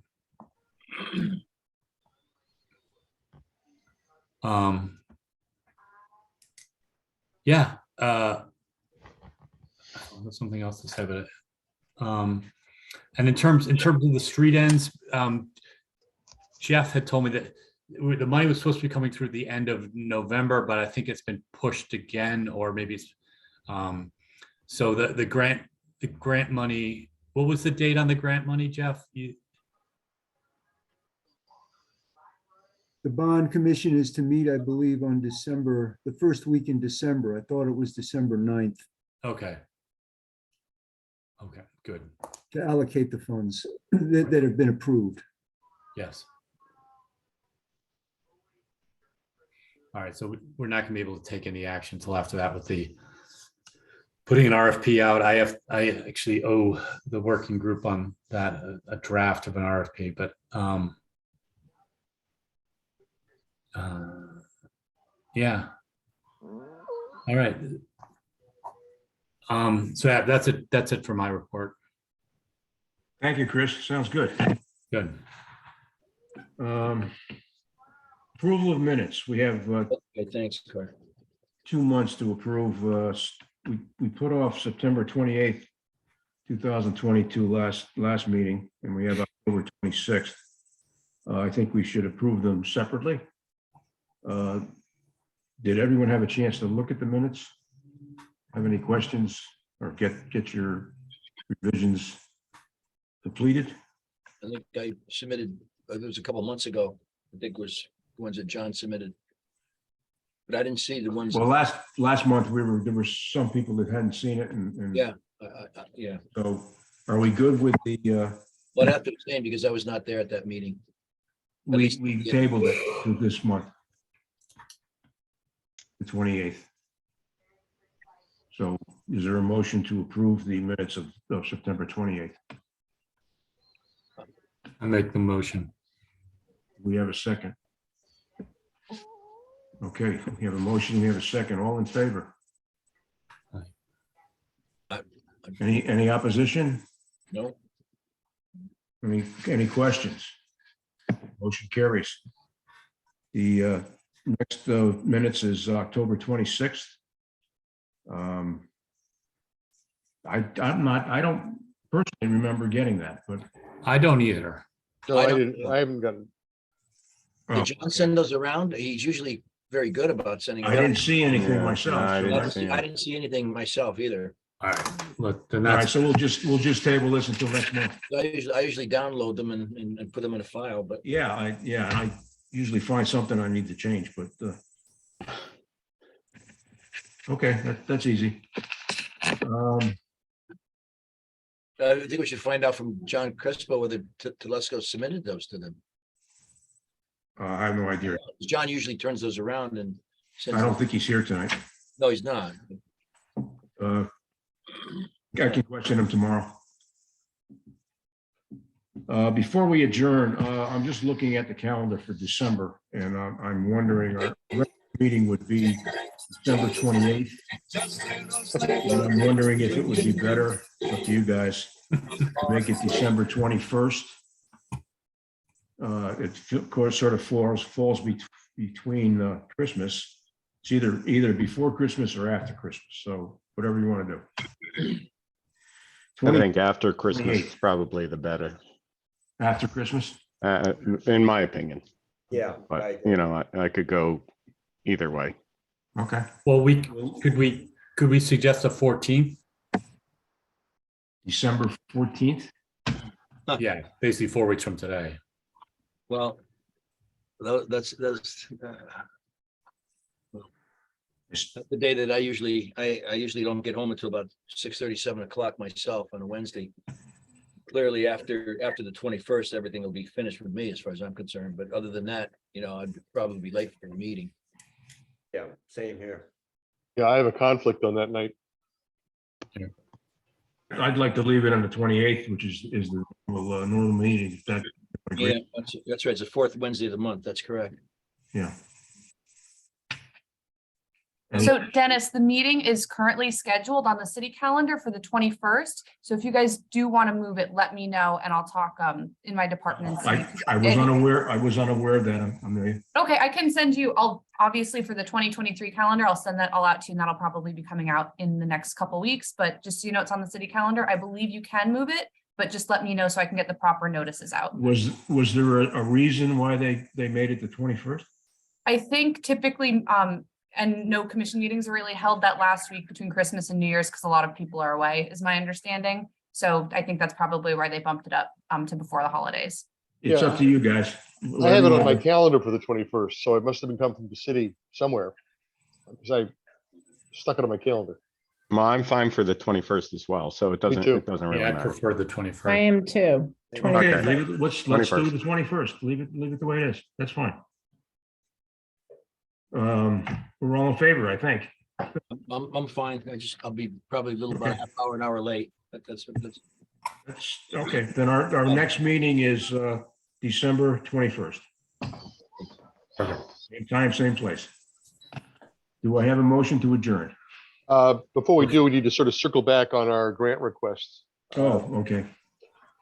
So, yeah, that's what I meant to bring up. Yes. Do we want to put $2,000 in the budget for the Amistad visit? Just as a placeholder. Yeah. I certainly have no problem with that. I think we should. Make a motion to. Absolutely. Yep, okay. So $2,000 for the Amistad. So that makes it 20. No. The request? I think I'll try to juggle it around and keep I think we ought to back off our request a little bit. If people disagree with me, I just think that. No, I agree with you. We've taken a big bump on mooring fees that we should kind of. Let's try to find it in the budget that you have now. I can shuffle something around. Okay. I don't know how to classify that, but Right. Just call it what it So is. Alan, how do you want us, how do you want us to proceed? Can you, with can our can you scan, signature? if you can scan the front page? And, Yeah. and email it to me. I'll just Yeah, staple them all together. Okay. Okay, and then you'll rejigger the budget itself to include. And on I'll this. send you a whole new thing tomorrow. Perfect. That sounds familiar, actually, that we scanned our signature. We signed it and then scanned it and then Quite sent sure it. that was done, yeah. Yeah, I think that's how we Yeah. did it last time. That's how we did it. All right. I'm good with that. Hey, get out of there. That's it, Chris? Yes, thank you. Okay. Do we have I guess we did a motion to adjourn? Yeah, we did. Okay. Second. I hope everyone has a great Thanksgiving. Yes. Thank you, everybody. Have a Thanks. blast. Yeah. Take care. Happy Take care. Thanksgiving. Happy everybody. Thanksgiving, Thanksgiving. everyone. Yeah. Happy Thanksgiving. Happy Eat Thanksgiving. oysters. Eat oysters. Eat oysters. Police Don't Navidad, preach. right? Police Dennis- Navidad. No. Yeah, please have it up. Hey, Thank you. hey, Doc, Yeah, Bruce. hey, real quick question. Did anything move forward with Owen or for a deputy or? Oh, no, we didn't discuss that. I was, Okay. But I thought, if you wanted to go along with the previous paradigm of a couple of other names, Yeah, you know. yeah, I thought, we could use, it was Frank Generosa. Uh-huh. I know he submitted a letter, Owen, and then I don't know about Mike Silva. I haven't talked or heard from him. Well, he's gonna be out of town, isn't he? What's that? Isn't he moving out of town? Is he moving up? Well, state? he lives out of town, yeah. Oh, okay. But All right. for Well, if you give me names that said we can put together, our letters of sort of a triage. Yeah. It's 3 names just on our behalf to the governor's office, Okay, and then we can go from there. awesome. So far, we were told that we didn't have to do that, but Right, that's what I thought, but yeah, but just I don't know if it's to cover our base or cover our ass. I don't know which we want to cover, but that's fine. But we submit the names and we can triage those names. Right, The first, second, and third choices based on certainly your recommendation. Roger. Yeah. Very good. All right. Okay. Thanks, guys. Ciao. All right, Have a ciao. nice Thanksgiving. Take care. You